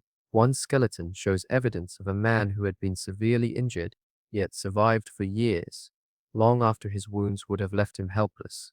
Someone must have cared for him, tended him, shared food. That tenderness echoes across 40,000 years. Shanidar also holds another secret, traces of pollen around a burial, suggesting flowers may have been placed upon the dead. Was this an act of ritual, a kind of early funeral, or was it the chance scattering of plants by the wind? Science debates, but the possibility lingers. Neanderthals like us may have mourned. Knowledge nugget. Neanderthals lived from about 400,000 years ago until as recently as 40,000 years ago, overlapping with Homo sapiens for tens of thousands of years. That means there were long stretches of time where two kinds of humans shared the same valleys, hunted the same animals, perhaps even exchanged stories under the same sky. And exchanged. They did. Genetics confirms what whispers of bone and tool already suggested. We did not just live beside Neanderthals, we lived with them. Today, almost every non-African person carries between 1 to 2% Neanderthal DNA. In a sense, they are not gone at all. They breathe in us still. Traits we carry, from skin that tans to immune defenses, trace back to those unions long ago. Yet, despite this shared heritage, the Neanderthals vanished. The reasons are debated: climate shifts, competition for resources, or absorption into larger sapiens populations. Perhaps it was a mixture of all three. What remains is a haunting silence, as if a once vibrant voice fell quiet, leaving us to wonder what conversations ended too soon. Textbooks often end their story there, with extinction, but artifacts and genes tell us something subtler. Neanderthals walk with us, touched our lives, and changed who we are. Their fire burned alongside ours until the last embers faded. From the shadows of Shanidar, we move north and east, toward the frozen reaches of Siberia, where another cave hides another branch of our family, a species once invisible, revealed only by fragments of bone and the secrets within their DNA. Far to the east, in the windswept Altai Mountains of Siberia, lies Denisova Cave, a place that reshaped our understanding of what it means to be human. Unlike Shanidar, it did not yield complete skeletons or carefully buried remains. Instead, its story emerged from fragments: a child's finger bone, a few teeth, and tiny shards of bone powder. From these small traces came a revelation: another human species, hidden in our lineage, long overlooked. They were named the Denisovans after the cave itself. For years, no one suspected that a lost branch of humanity had lived and thrived here. But when scientists sequenced DNA from that finger bone, they found a genome unlike ours and unlike Neanderthals. Close, yet distinct. Suddenly, the human family tree grew another branch, ghostly yet undeniable. Knowledge nugget: Denisovans split from Neanderthals around 400,000 years ago, but their presence was not confined to Siberia. Their DNA lingers most strongly in populations across Melanesia, Papua New Guinea, and parts of East Asia. This means they were widespread, stretching from the icy north to the warm islands of the Pacific. Unlike Neanderthals, Denisovans left little in the way of clear cultural artifacts. We do not have their cave paintings, their burial sites, or their tools in abundance. What we do have is genetic evidence, whispers in the blood of living people. For example, Tibetans carry a Denisovan gene that allows them to thrive at high altitudes, adapting their blood to thin mountain air. Without Denisovans, perhaps humanity's spread into such places would have been far harder. Speculation drifts in here. If Denisovans had survived as a visible people, how might they have shaped the world? Would Himalayan societies revere them as high-altitude masters? Would Pacific cultures tell stories not just of spirits and gods, but of neighbors with different faces, different strengths? In our world, they are remembered in blood, but absent in flesh, a haunting contrast of presence and absence. And Denisova Cave holds still more mysteries. Alongside Denisovan remains, scientists found a bone fragment belonging to a young girl. Her genome revealed she was the child of a Neanderthal mother and a Denisovan father. In that single discovery, we see not just coexistence, but connection, a family straddling two species. The human tree was never a series of isolated branches. It was a tangle of roots, intertwining and merging again and again. Yet Denisovans, like Neanderthals, vanished. We cannot point to their final fires, cannot know the exact moment their voices fell silent. Instead, they linger in shadows, in genes that still shape bodies today, in fragments that speak louder than entire skeleton. From Siberia and the Pacific, we now turn to stranger forms, species once dismissed as legend, their bones tiny, their presence unexpected. The hobbits of Flores Island, and the enigmatic Homo naledi hidden deep within South African caves. On the island of Flores, in Indonesia, a discovery once thought impossible came to light. In 2003, researchers uncovered the bones of beings who seemed almost mythical, Homo floresiensis, soon nicknamed the hobbits, standing barely over a meter tall, with brains one-third the size of ours. They lived on Flores until about 50,000 years ago, when modern humans were already well established elsewhere. What startled scientists was not only their small size, but the sophistication of their tools. These little people hunted pygmy elephants, controlled fire, and crafted stone implements with surprising skill. How could such tiny humans survive for so long, isolated, on an island, thriving in ways that defied expectation? Were they descendants of Homo erectus who shrank over generations, adapting to their confined environment? Or were they an entirely separate experiment of nature, a parallel path in the grand story of humankind? Far away in South Africa, another revelation emerged in the dark passages of the Rising Star cave system. There, explorers found Homo naledi, a species with a curious blend of primitive and modern traits. Their skulls were small, their fingers curved for climbing, yet their burial practices suggested a spark of symbolic thought. Despite having brains closer in size to ancient hominins, they may have deliberately placed their dead in hidden chambers, an act of mystery, ritual, or reverence. Knowledge. Nugget. Homo naledi lived around 250,000 years ago, which means they overlapped in time with early Homo sapiens. Their very existence challenges our assumptions that intelligence and symbolism belong only to big brains. It whispers that complexity may have emerged in many forms, not just ours. When we map these species against our own timeline, the story becomes clear. For most of human history, we were not alone. Erectus persisted until nearly 100,000 years ago. Neanderthals and Denisovans walked beside us until 40,000. Florizensis survived until 50,000. Even Naledi may have coexisted with our earliest ancestors in Africa. We like to imagine a linear march, one species handing the torch to the next, but the truth is messier, more tangled. Dozens of fires burned at once, and yet the textbooks tell us they are gone, extinct, finished. The tree pruned back until only one branch remains. But in our DNA, in our myths, and in the artifacts left behind, their voices still murmur. The silence is not complete. Their shadows walk with us, even if their bodies do not. From this forest of relatives, tall travelers, stocky survivors, ghostly cousins, hobbits, and climbers, we move into the next question. What happens when these relatives are not just memories, but neighbors? What if they had survived side by side with us, shaping our world into one of many humanities instead of one? Imagine the world between 70,000 and 50,000 years ago. Homo sapiens, our species, had begun pushing outward from Africa, driven by curiosity, hunger, and survival. They moved through green valleys and across shifting deserts, their fires flickering against the darkness of new lands. But these landscapes were not empty. Already there were footprints pressed into the soil, broad, sturdy Neanderthal tracks in Europe and Western Asia, and faint Denisovan trails stretching across Siberia and into the high plateaus. For the first time, humanity was not alone.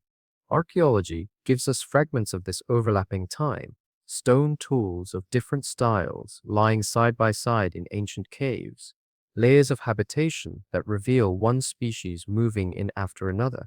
In the Middle East, at sites like Kabara and Amud, Neanderthal remains rest in the same regions where sapiens soon arrived. In Denisova Cave, the sediment tells of alternating waves of Neanderthals, Denisovans, and modern humans. These were not isolated worlds. They were braided together in time and place, sharing rivers, mountains, and forests. What must it have felt like to see another kind of human for the first time? Not an animal to hunt, not a rival predator, but someone with fire in their eyes and hands that shape tools. The shock of recognition, too similar to dismiss, too different to ignore. Did fear rise first, or fascination? Did families huddle closer to their fires, whispering about shadows on the horizon, or did curiosity tug at them, urging them to approach? Speculation lets us fill the silence. Perhaps the first meeting happened at a riverbank where hunters paused to drink, and across the water they saw figures with heavier brows and broader chests. Spears in hand, each group must have weighed the same questions. Do we fight? Do we flee? Or do we wait? And perhaps, after long stillness, one lowered their weapon, and another followed. A fragile truce was born. The truth is, encounters were inevitable. For thousands of years, ranges overlapped. Our ancestors were not ghosts moving through untouched landscapes. They were neighbors entering homes already lived in. Sometimes the result may have been violence. Bones show signs of wounds, and resources were scarce.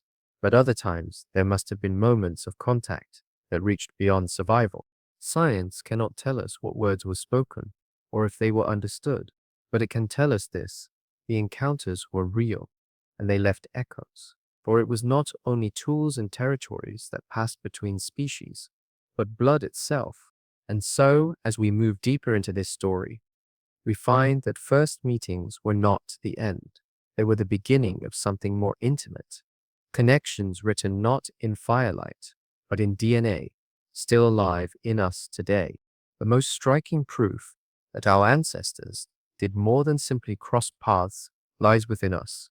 Every time you look in a mirror, you are not seeing just Homo sapiens. You are also glimpsing fragments of Neanderthal and Denisovan ancestry, threads of ancient encounters woven into your very being. Genetic studies reveal that nearly all non-African humans today carry between 1 and 2% Neanderthal DNA. These are not meaningless fragments. They influence our immune systems, shaping how our bodies respond to illness. Some Neanderthal genes may even be tied to skin and hair traits, helping our ancestors adapt as they spread into colder, darker lands. In East Asia and Oceania, traces of Denisovan DNA remain more vivid. Tibetans, for example, carry a Denisovan gene that allows them to live at high altitudes, breathing thin air without strain. Without that gift, the rooftop of the world might have been far harder to conquer. Knowledge nugget. These genetic echoes are not random. They point to repeated episodes of interbreeding, encounters where survival and kinship intertwined. They remind us that humans have never been as separate as neat diagrams in textbooks suggest. We were from the beginning a family of wanderers and weavers, exchanging not just tools or territory, but life itself. But what did those moments look like? The science is silent on details, yet imagination offers possibilities. Perhaps some unions arose in times of need, two groups stranded by storms, finding shelter together in caves, sharing fire and food until bonds grew. Others may have begun with trade gifts of stone blades or animal hides exchanged, followed by gestures of friendship, then partnership. Still others may have been born of conflict, uneasy truces sealed in bloodlines. These encounters were not always gentle, nor always equal, yet they were real, and their legacy endures in us. Every heartbeat today carries a rhythm set partly by strangers who walked different paths, who carried different faces, but who met us long enough to leave something lasting. It is humbling to imagine a child born of two worlds, perhaps straddling the line between species, carrying features of both. Did they belong to one tribe or both? Were they welcomed or seen as outsiders? We will never know their stories, but their survival meant that fragments of them endure, alive in billions today. The line between sapiens and other was never clean.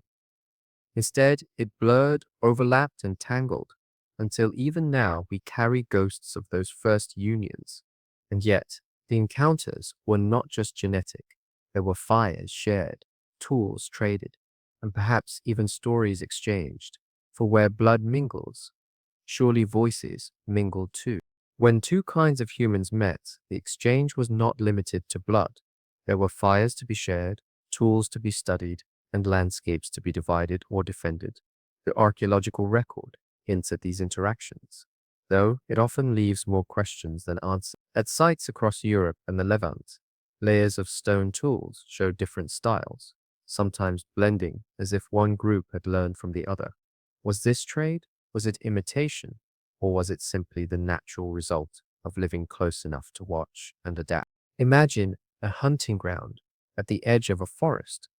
One band of Neanderthals sets traps for deer. Days later, a group of sapiens arrives carrying spears tipped with finest stone points. At first, there might have been suspicion, even hostility. But over time, necessity could have forced negotiation. Perhaps they learned from one another, exchanging techniques in silence, gestures replacing words. Survival, after all, often bends pride. And yet, cooperation has always walked beside conflict.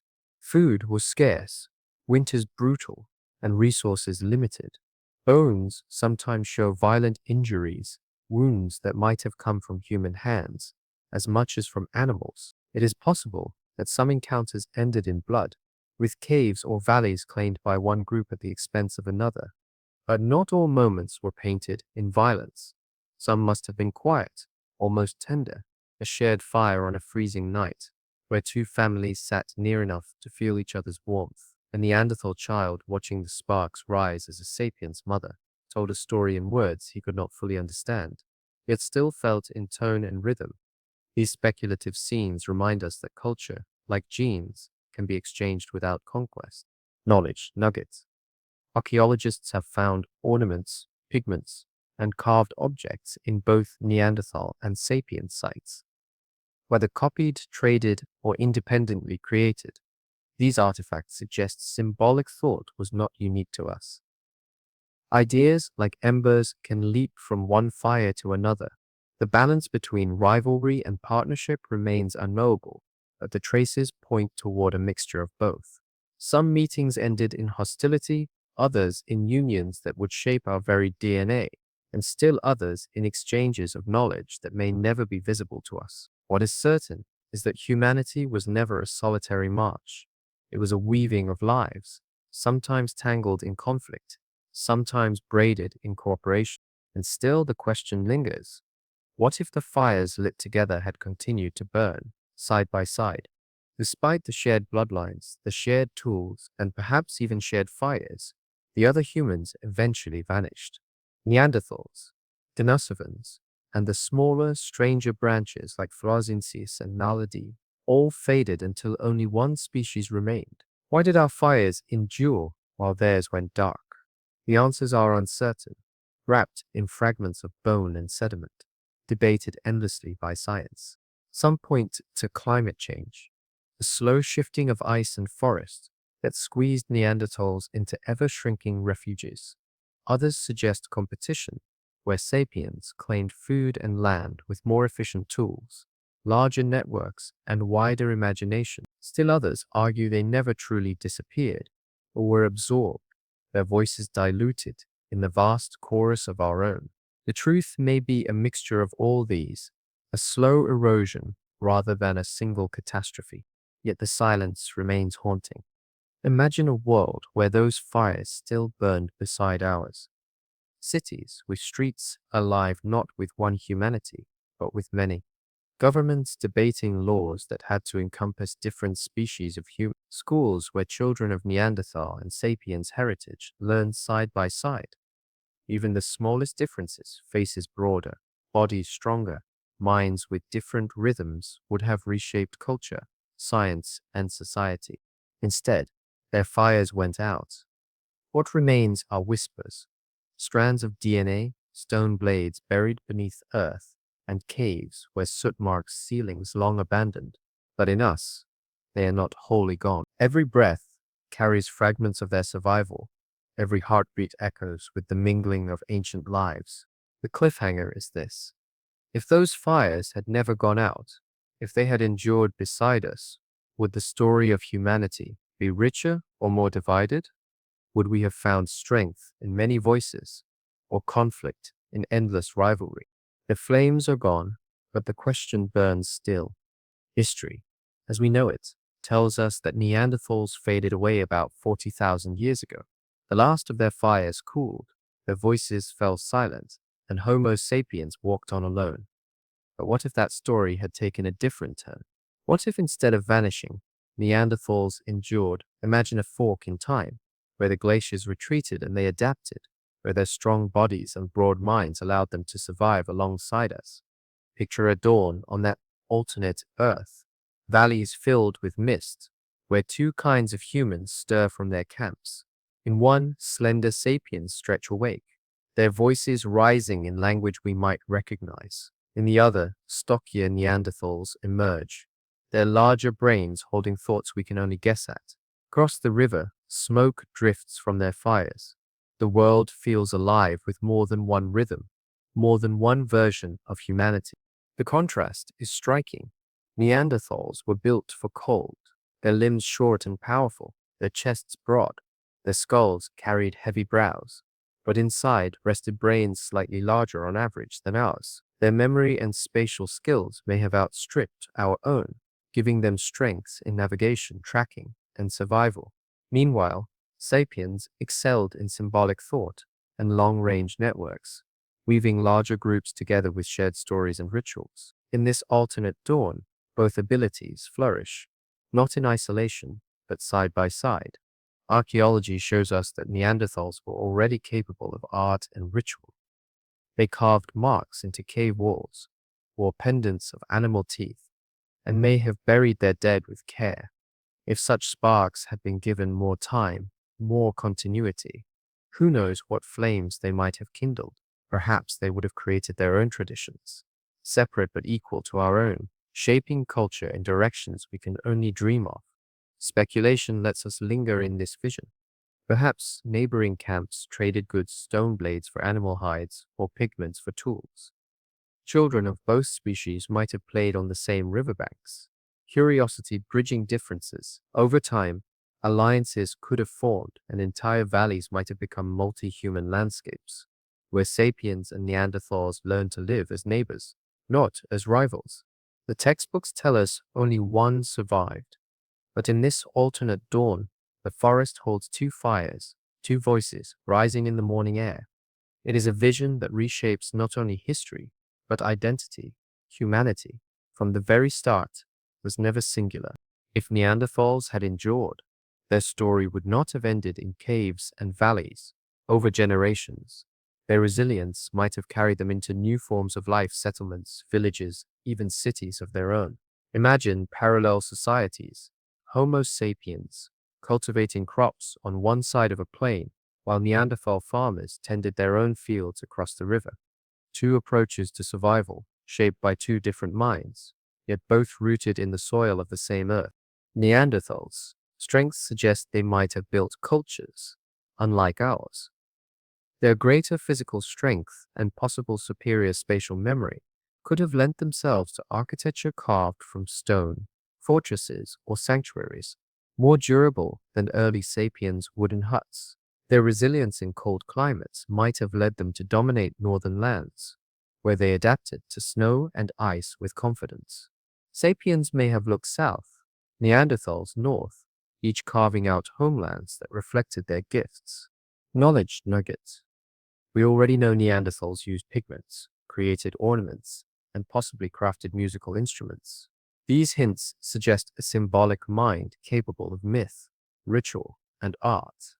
In our alternate timeline, such sparks might ignite traditions distinct from but equal to our own. Imagine Neanderthal epics sung in deep voices around roaring fires, myths of survival against ice and beast, passed from one generation to the next. Their languages, shaped by different throats and brains, might have sounded foreign to us, rougher or more melodic, but they would carry meaning just as rich. Speculation widens here. What if, as sapiens raised monuments like Stonehenge or Göbekli Tepe, Neanderthals built their own, great circles of stone aligned not with the sun, but with constellations they favored, or rivers they revered? Their gods might have been carved from mammoth ivory, their myths told through rhythmic drumming. Culture, like DNA, could have branched into multiple species, adding layers of diversity to humanity's shared story. Parallel societies often collide, but they also enrich one another.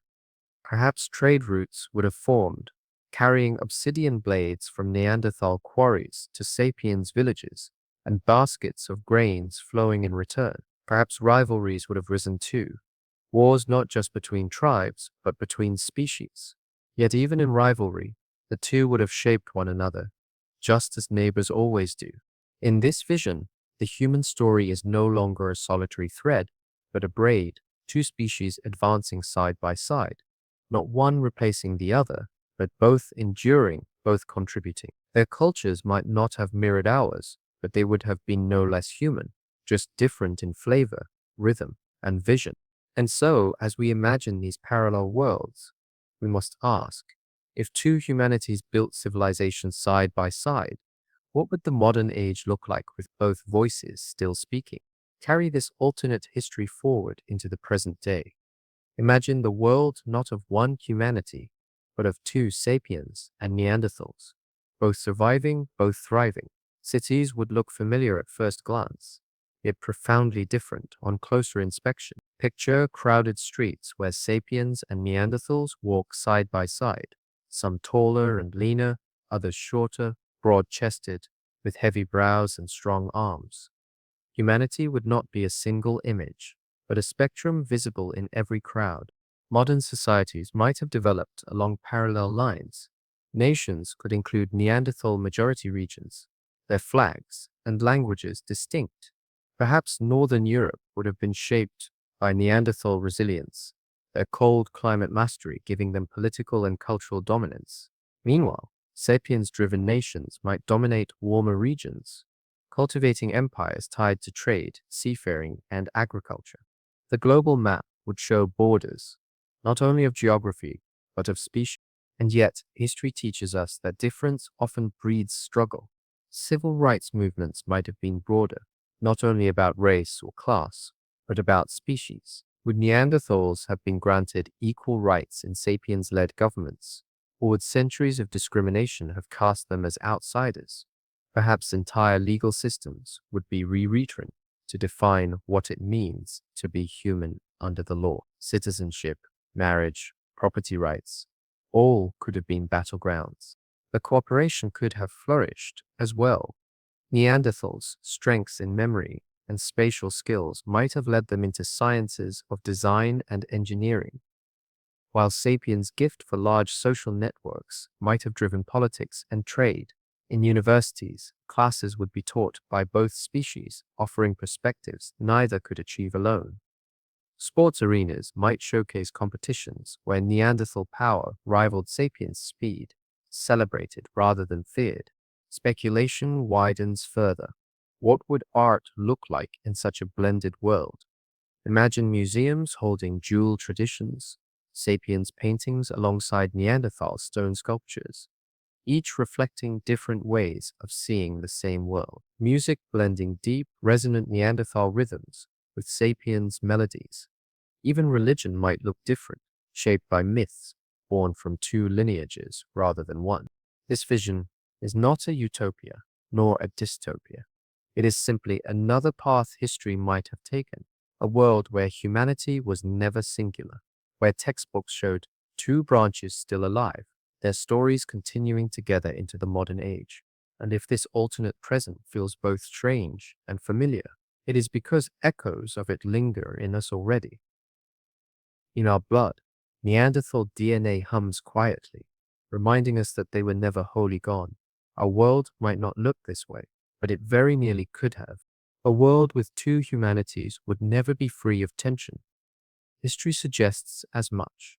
Even within our single species, divisions of tribe, nation, and culture have fueled endless conflict. How much sharper might those divisions feel if shaped not only by language or skin, but by deeper physical and cognitive differences? There might have been centuries where sapiens governments excluded Neanderthals from citizenship, where prejudice painted them as less evolved even as they built their own thriving communities. Segregated neighborhoods, discriminatory laws, and stereotypes could have haunted this world as surely as they haunt ours.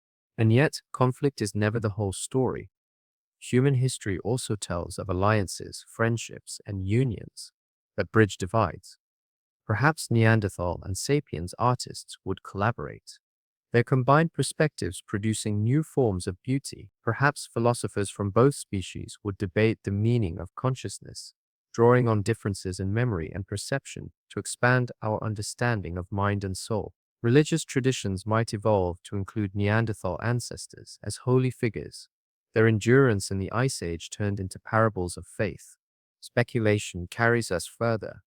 What if Neanderthal voices in politics shaped decisions differently? Would nations be more cautious, less quick to war, guided by their patience and resilience? Or would conflicts have been even greater, two species each certain of their destiny? The answers remain shadows, but they remind us that history is not fixed. A single change, the survival of a cousin, could have altered everything. Knowledge nugget. In reality, we know that Neanderthals expressed symbolic thought, crafted ornaments, and cared for their weak. These glimpses suggest they had the capacity to create a culture as layered and profound as ours. Had they endured, the story of human would not belong to one species, but to many.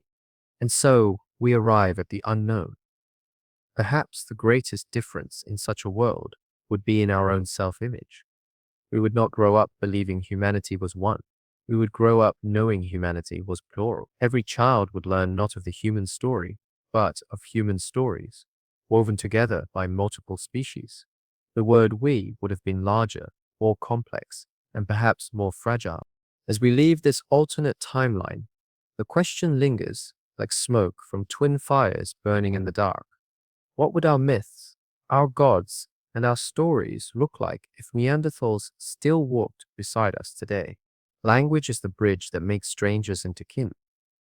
Without it, gestures and glances must suffice, but with it, entire worlds can be shared. If Neanderthals had endured, their survival alongside Homo sapiens would almost certainly have given rise to new forms of communication, strange hybrids of sound, rhythm, and sign. Scientists still debate the nature of Neanderthal speech. Their vocal tracts may have produced sounds different from ours, perhaps deeper, perhaps more limited in range.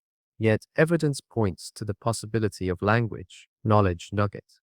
The discovery of a Neanderthal hyoid bone, shaped much like our own, suggests they could produce complex speech.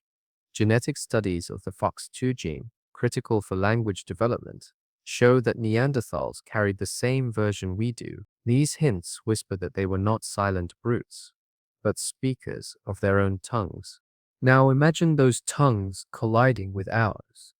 In villages where sapiens and Neanderthals traded stone, hides, or pigments, necessity would have forced them to invent a bridge language.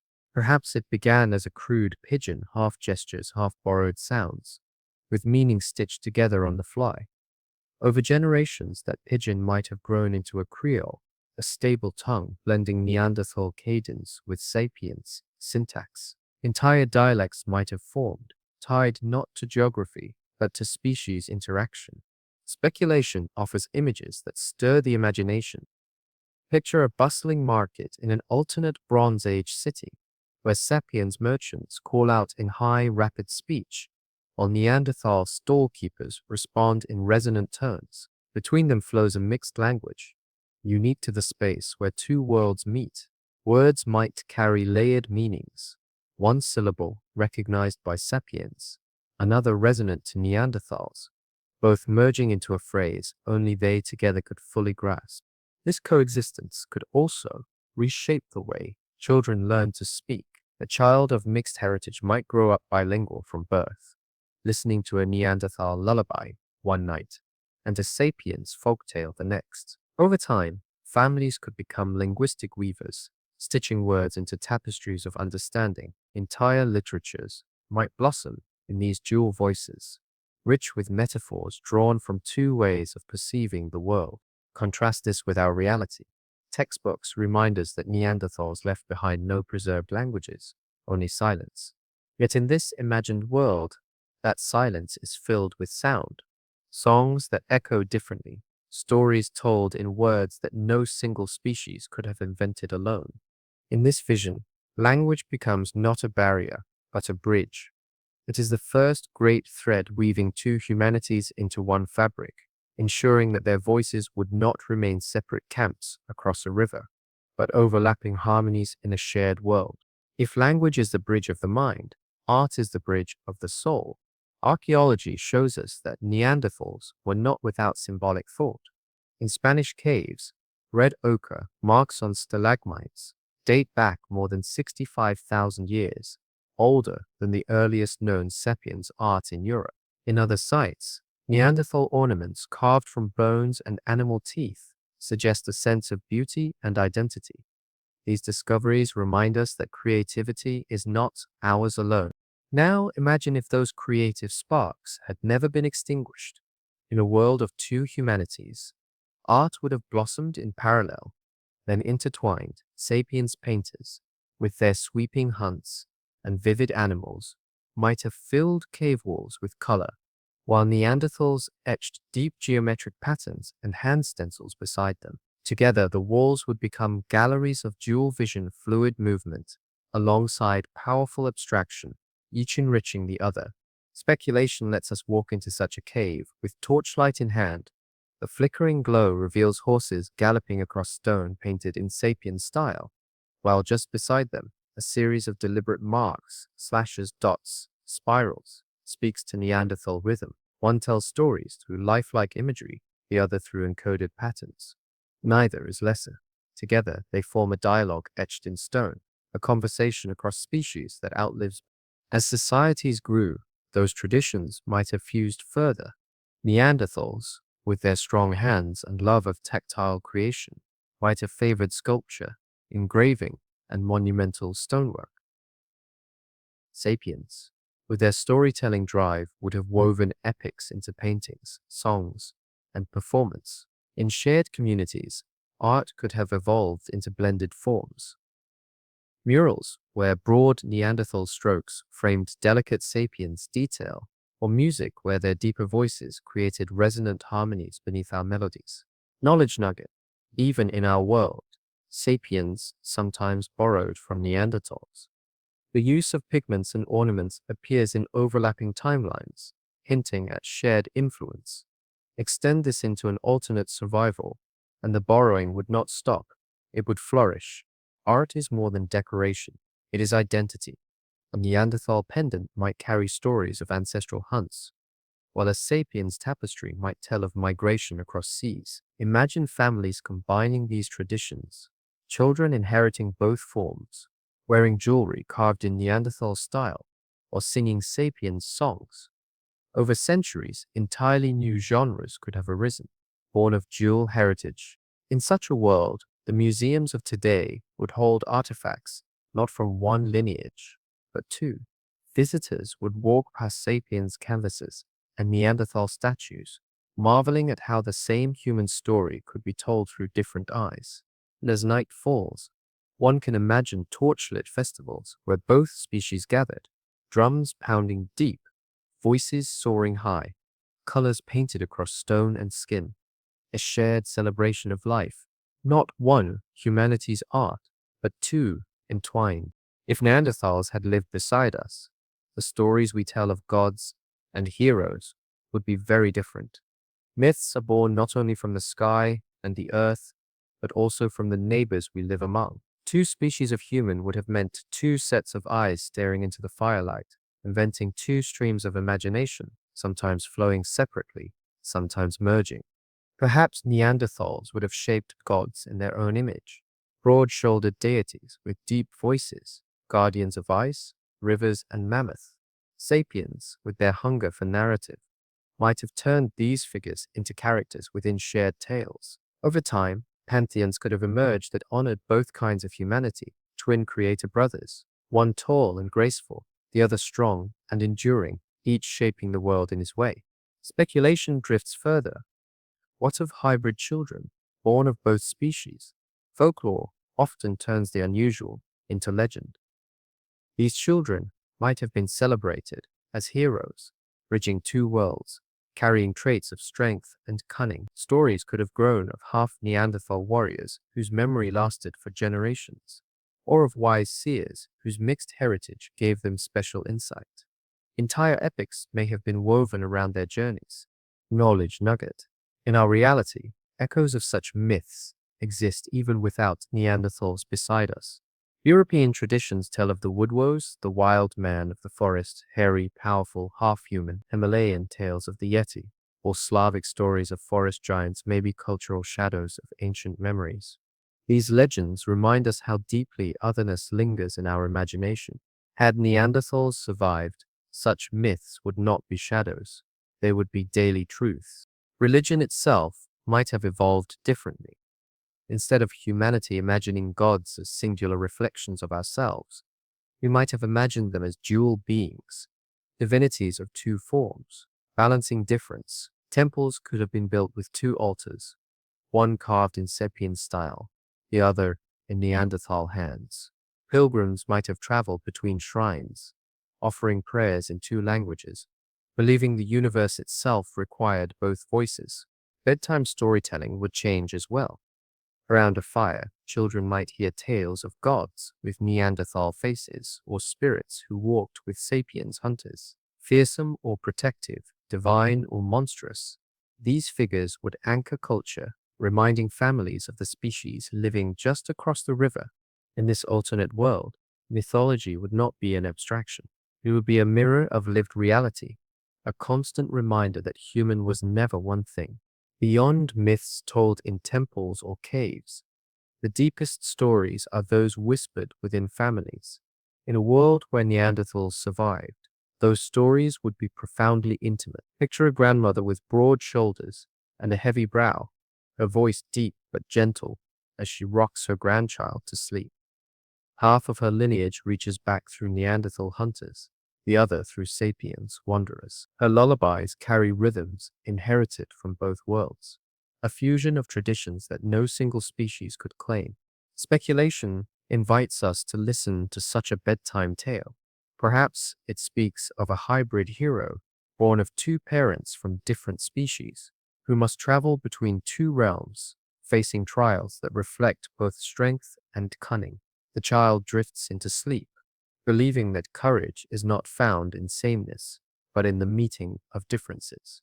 These quiet family stories would become seeds of identity, shaping how entire generations saw themselves. Knowledge nugget. Even in our own world, oral traditions preserve echoes of forgotten encounters. Indigenous myths of giants, forest dwellers, or shadow people may reflect distant memories of times when other humans still roamed. If Neanderthals had endured, such echoes would be living voices, passed directly from ancestor to child, without the distortion of myth's long distance. Cultural folklore would not remain confined to firesides. It would appear in epic poetry, in festivals, in theater. Hybrid heroes might dominate literature. Praised for uniting two worlds, Neanderthal deities could embody resilience, while sapiens, gods, embodied curiosity, their stories woven together into one tapestry. Children raised in blended households would hear both sets of stories, growing up fluent not only in two languages, but in two ways of imagining the world. And as these stories grew, they would shape how people saw humanity, no longer a singular identity, but a chorus. To be human would mean to be many things at once, to carry multiple traditions, multiple lineages, multiple ways of thinking. Poetically, this vision invites us to imagine our own world differently. We know Neanderthals live on only in fragments of DNA, in silent bones, but in this alternate world, their voices would still sing in lullabies, their myths still guide children into dreams. Humanity would have grown up not in solitude, but in kinship, a family of families bound together by stories as much as by blood. And so the question lingers as we turn toward the next part of our journey. If stories can unite, what happens when survival demands hard choices? When neighbors must decide whether to share or to fight? When two kinds of humans share the same land? The stage is set for tension. Imagine the steppes of Ice Age Europe, where mammoth herds thundered across frozen plains. Both Neanderthals and sapiens depended on those herds for survival. To lose access to one migration route could mean hunger, even death. It is not hard to picture two groups arriving at the same valley, spears in hand, eyes locked across a firelit distance. Archaeology offers faint clues of such conflicts. Some Neanderthal bones show wounds that may have come from sharp weapons, not claws or teeth. Sites where tool types overlap suggest not only coexistence, but competition, two peoples pressing into the same territories. Mainstream science remains cautious, but the possibility of violence lingers. Did sapiens outcompete Neanderthals by sheer numbers and sharper tools? Or did survival sometimes come down to skirmishes on snowy fields? Speculation lets us paint the scene more vividly. Picture a herd of mammoths cornered near a river.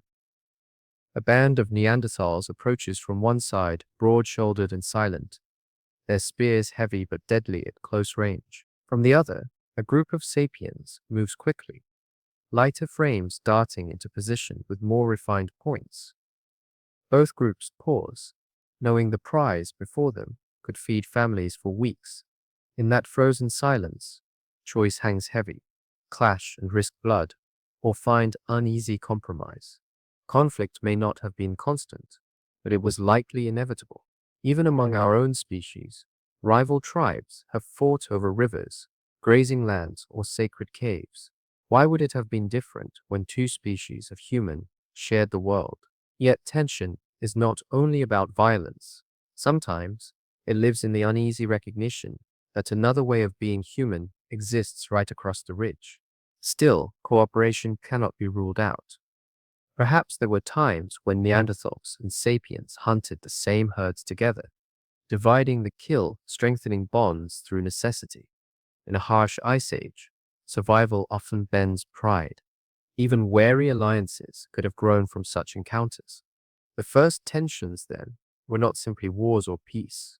They were the fragile balancing act of neighbors learning how much they could endure of one another. And from these moments of strain, the next question arises. When humans face rivals, do we lean toward destruction or toward understanding? To imagine how sapiens and Neanderthals might have treated one another, we can look to our own history.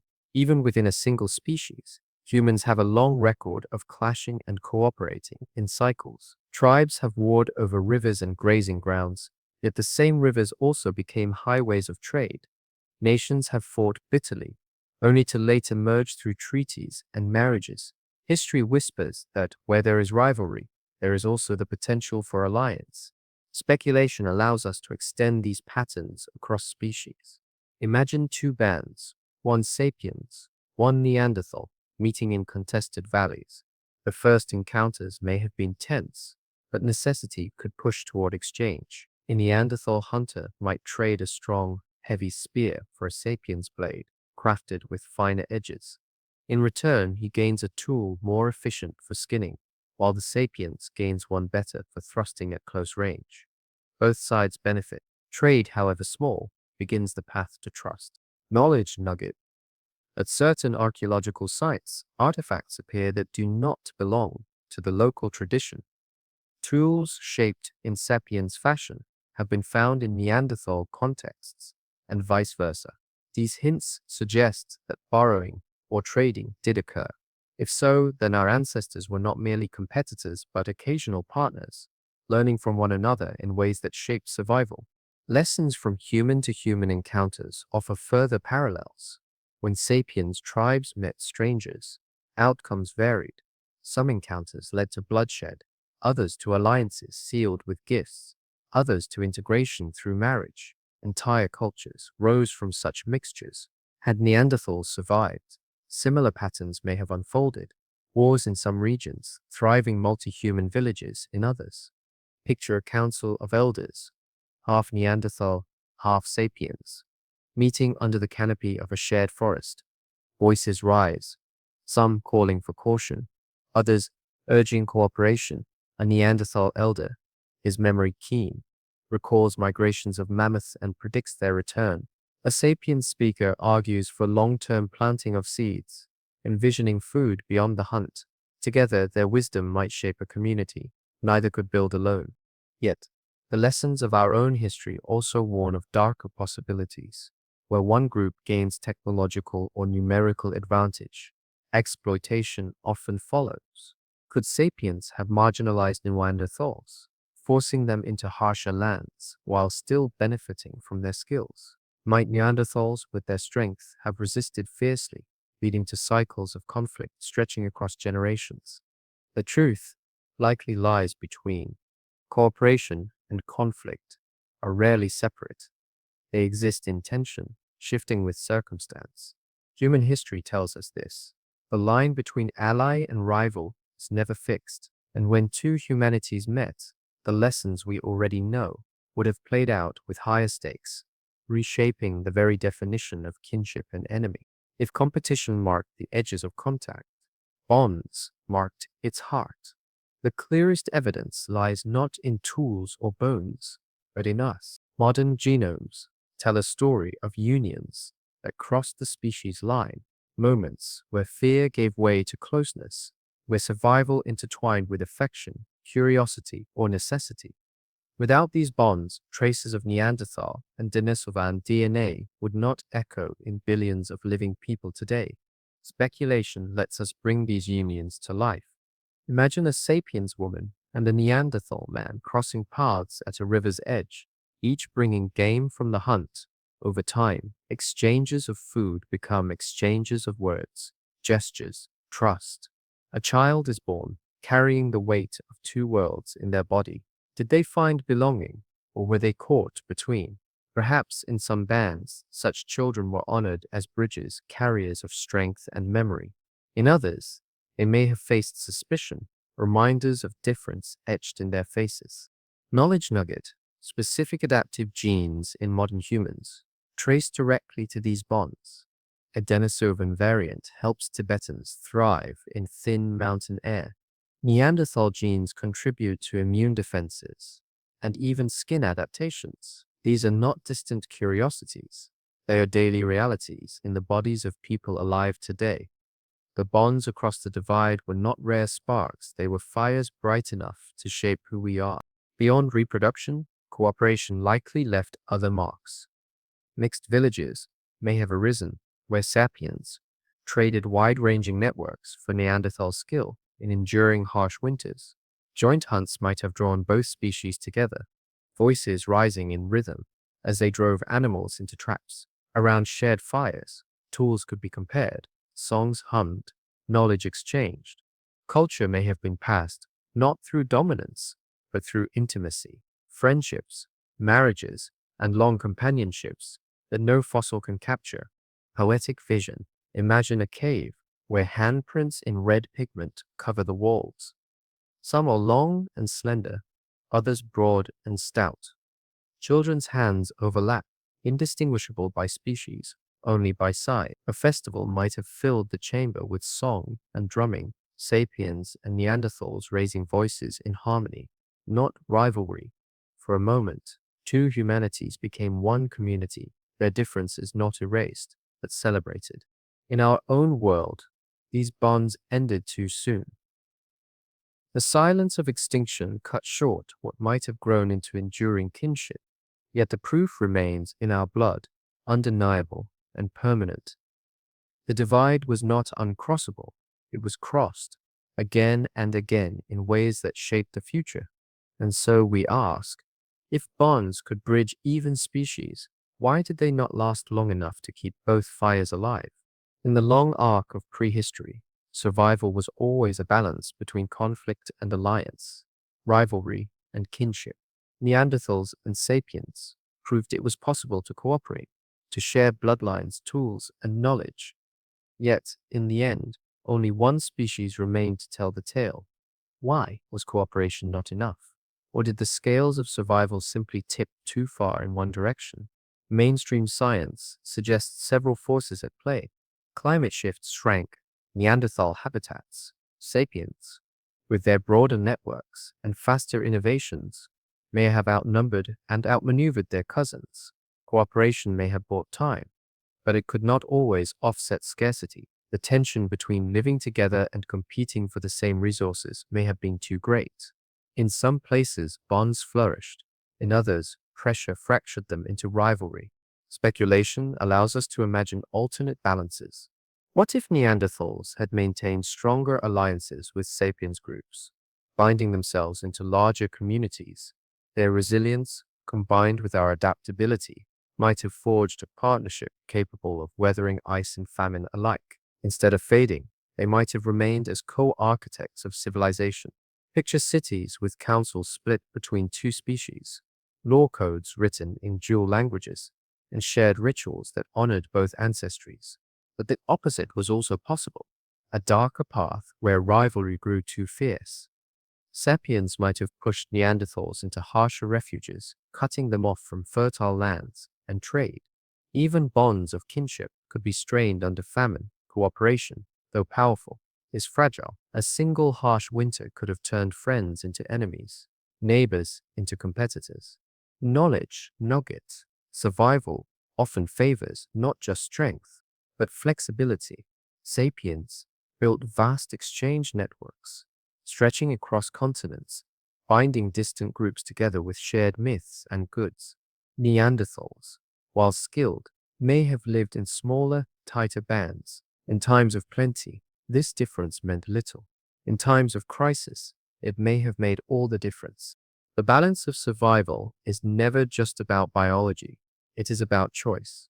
And in this alternate vision, if cooperation had outweighed rivalry, the world might hold two humanities still. Our definition of human would not be singular, but plural. Every textbook would tell of species who endured together, not of one who vanished. Cliffhanger beat. And what if, instead of fading into silence, their voices had remained, demanding we redefine what it means to be human? The first spark of civilization in our world came with agriculture, when wandering bands of Homo sapiens began to settle, planting seeds and domesticating animals. In the Fertile Crescent, villages like Jericho and Çatalhöyük rose from the soil, weaving together homes, rituals, and trade.